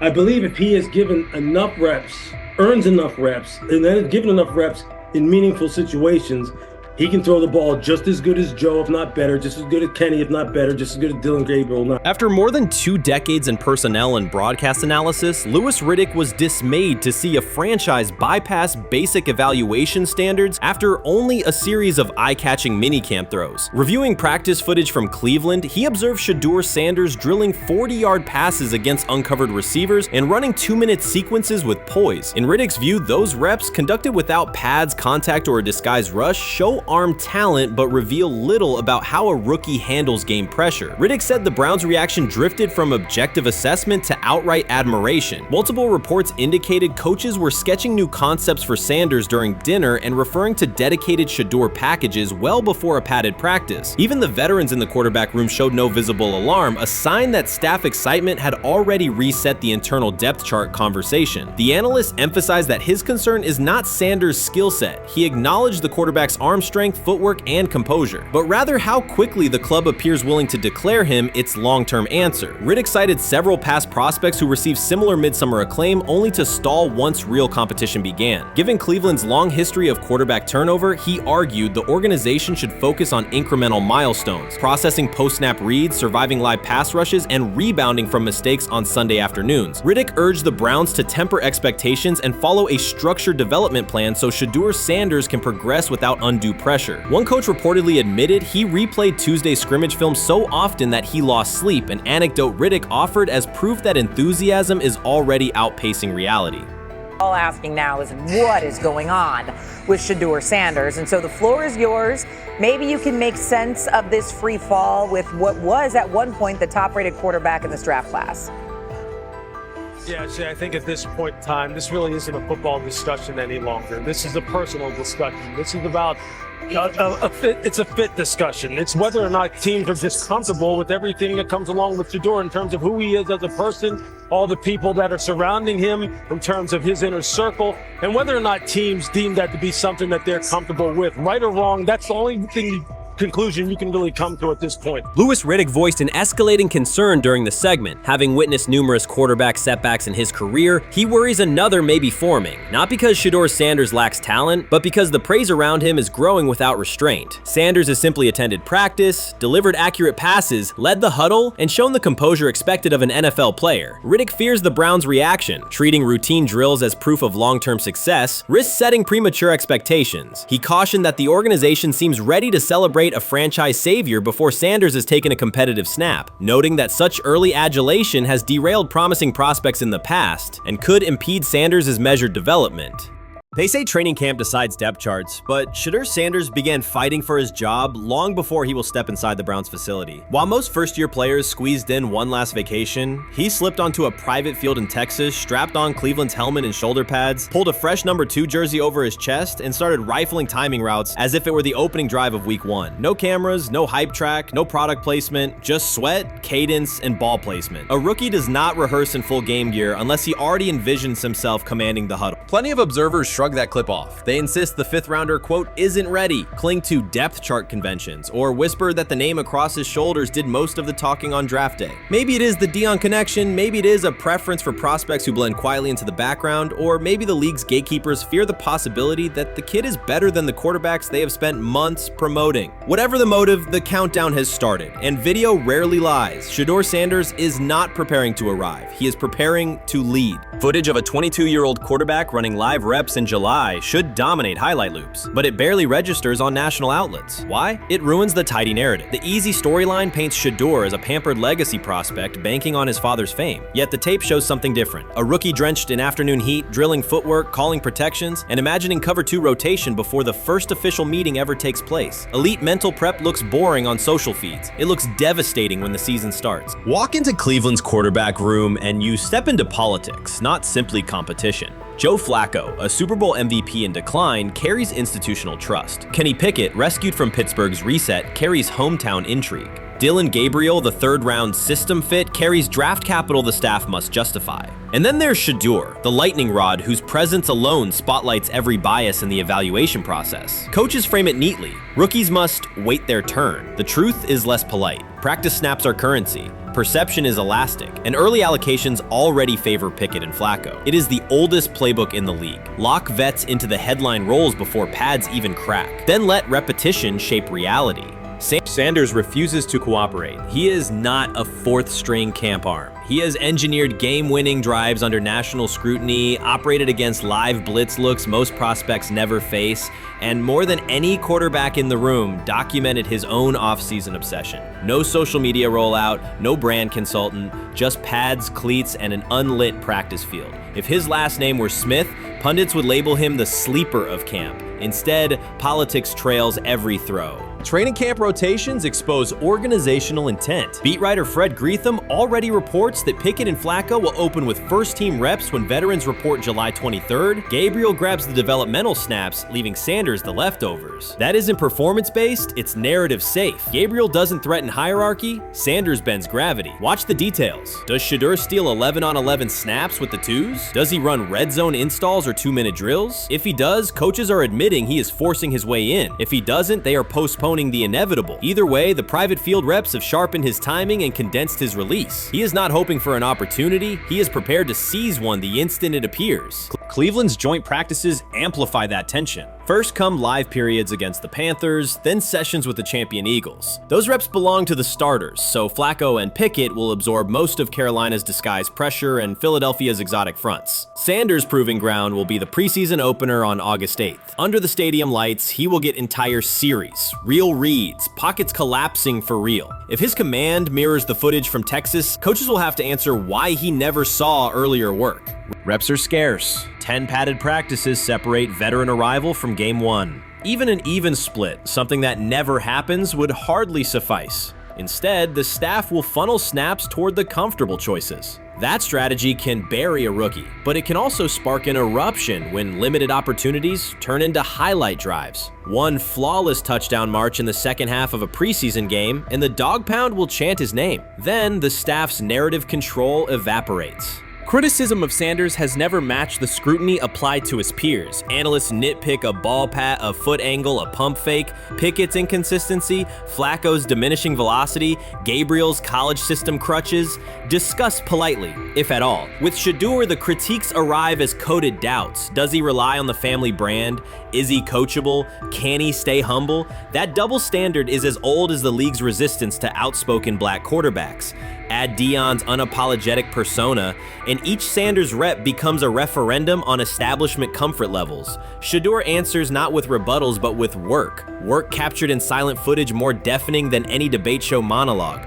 quarterback drama masks broader roster cracks. The Browns receiver group is crowded yet unproven. The safety room failed to create turnovers a year ago. Interior defensive linemen are still rehabbing, and the offensive line must retool on the fly. Which quarterback can navigate that turbulence? Flacco's pocket mobility is limited. Pickett's confidence remains fragile. Gabriel is months away from processing NFL disguises. Sanders, forged by perpetual doubt, offers poise under chaos and meticulous preparation, a combination this franchise has lacked since, well, almost forever. Forget politics, depth chart etiquette, and recycled sound bites about developmental timelines. The only metric that counts now is who did the work. Sanders pounding through full gear scripts in late June is not vanity, it's vision. While the league sleeps, he refines his drop steps. While media speculate, he rehearses third down checks. He has already decided what he is. The organization must decide if it can recognize it in time. The preseason will provide the answer. Live bullets, real blitzes, stadium noise. When those throws leave his hand under pressure, no one will discuss ball pats or surnames. They will ask how a quarterback this prepared slipped to round 5. And if the performance matches the preparation, excuses about lack of reps will dissolve. It will be production against perception, and Shedeur Sanders has been producing where no one could see. Ready is the wrong word. He has been ready. Watson says he has been mentoring Shedeur Sanders at the quarterback position. The biggest failure in the NFL is now mentoring quarterbacks. The most overpaid underdeliverer at the position is now mentoring 2 rookie QBs and a Super Bowl champ. So what exactly are you mentoring him at? You have had 24 civil lawsuits that you paid off to go away. And when you play, you are as ass as those massage therapists are, apparently. Shedeur Sanders is also a show. It's all about him. It's all about anything else. If you don't see that by now, then you're just blinded. Cleveland's second most talked about player has yet to take a professional snap, and it isn't Deshaun Watson. Rookie quarterback Shedeur Sanders has already captured the locker room's attention and the fan base's enthusiasm, creating a visible shift in the team's internal dynamics. Watson, once the uncontested focal point, now shares the spotlight with a newcomer who has only practiced in shorts. The Browns are experiencing a rapid, unforeseen change in popularity within their roster. Four-man competition. It's not. It's 2 guys versus 2 guys. It's the 2 older guys to be the starter. Yeah. It's the 2 younger guys to position themselves however it may be and show little improvement every single day, right? So, of all the things I'm watching the first 5 when they break a session, the first 5 with the veterans, with the ones. Who's in there, where are they going? The ball's going to Jerry Jeudy, right? Flacco's no dummy, lasts as long as he has, right? He can really whiz it. But as we go on, I want to watch these guys because they probably just got plays installed Tuesday, and they're out there running them Wednesday. Shedeur Sanders arrived in Cleveland and immediately commanded attention. The rookie has yet to take a preseason snap, yet the energy around him inside the building and across social media eclipses what many veterans receive in an entire season. Fan enthusiasm is so strong that Deshaun Watson's jerseys are already drifting toward the clearance rack at the team store. In a matter of days, Sanders has become the roster's second most popular figure, while Watson watches his once secure QB1 status and public approval shrink by the hour. Shedeur or Deshaun? Who do you want as your quarterback next year? Honestly, Shedeur. I love Deshaun though. Like, I don't understand all the hate for Deshaun. You get hurt and you get booed, bro. That's foul. That might be the foulest I ever seen. The Browns' social media staff posted a single candid photo of rookie quarterback Shedeur Sanders releasing a warm-up throw, and the response was immediate and overwhelming. Fans saturated timelines with edits of themselves alongside him, while Deshaun Watson's routine practice reps drew comparatively little notice. Although an official Sanders jersey has not been released, unauthorized versions are already moving at a pace that exceeds merchandise sales for several other AFC North teams. The surge in interest marks one of the most intense fan reactions Cleveland has experienced in recent memory. The excitement surrounding Shedeur also triggers a wave of criticism. Veteran analysts, anchored in a 1980s mindset, question whether his style will translate into lasting success. They focus on his NIL earnings, social media presence, and visible confidence, arguing that the image overshadows substance. To them, outward self-assurance appears to be a distraction rather than a competitive asset. Even a simple simple smile or brief display of personality is cited as evidence that he lacks the measured discipline they expect from a starting quarterback. Critics claim Shedeur Sanders is notable only because of his father overlooking the performance he delivered at Colorado. Many of those same observers ignored the Buffaloes until Deion Sanders made national headlines, yet they now question whether his son has earned the attention. They want rookies to keep quiet, carry clipboards, and wait 2 seasons before challenging for a starting role. Sanders is disregarding that script from the moment he arrived. His presence has already turned Cleveland's quarterback discussion into a genuine 2-man competition before a single preseason snap. Deshaun Watson maintains publicly that the situation does not concern him, but it is hard to believe the pressure is not real. A fully guaranteed contract protects his paycheck, not his standing in the locker room. Sanders, meanwhile, is translating charisma and early momentum into tangible influence with teammates, coaches, and fans, reshaping expectations for who will lead the Browns on opening day. I'm a firm believer. If I wanted Shedeur Sanders at 2, at worst at 33, of course I already think that he's better than other quarterbacks. Because that's the type of talent, that's where I would have picked him at.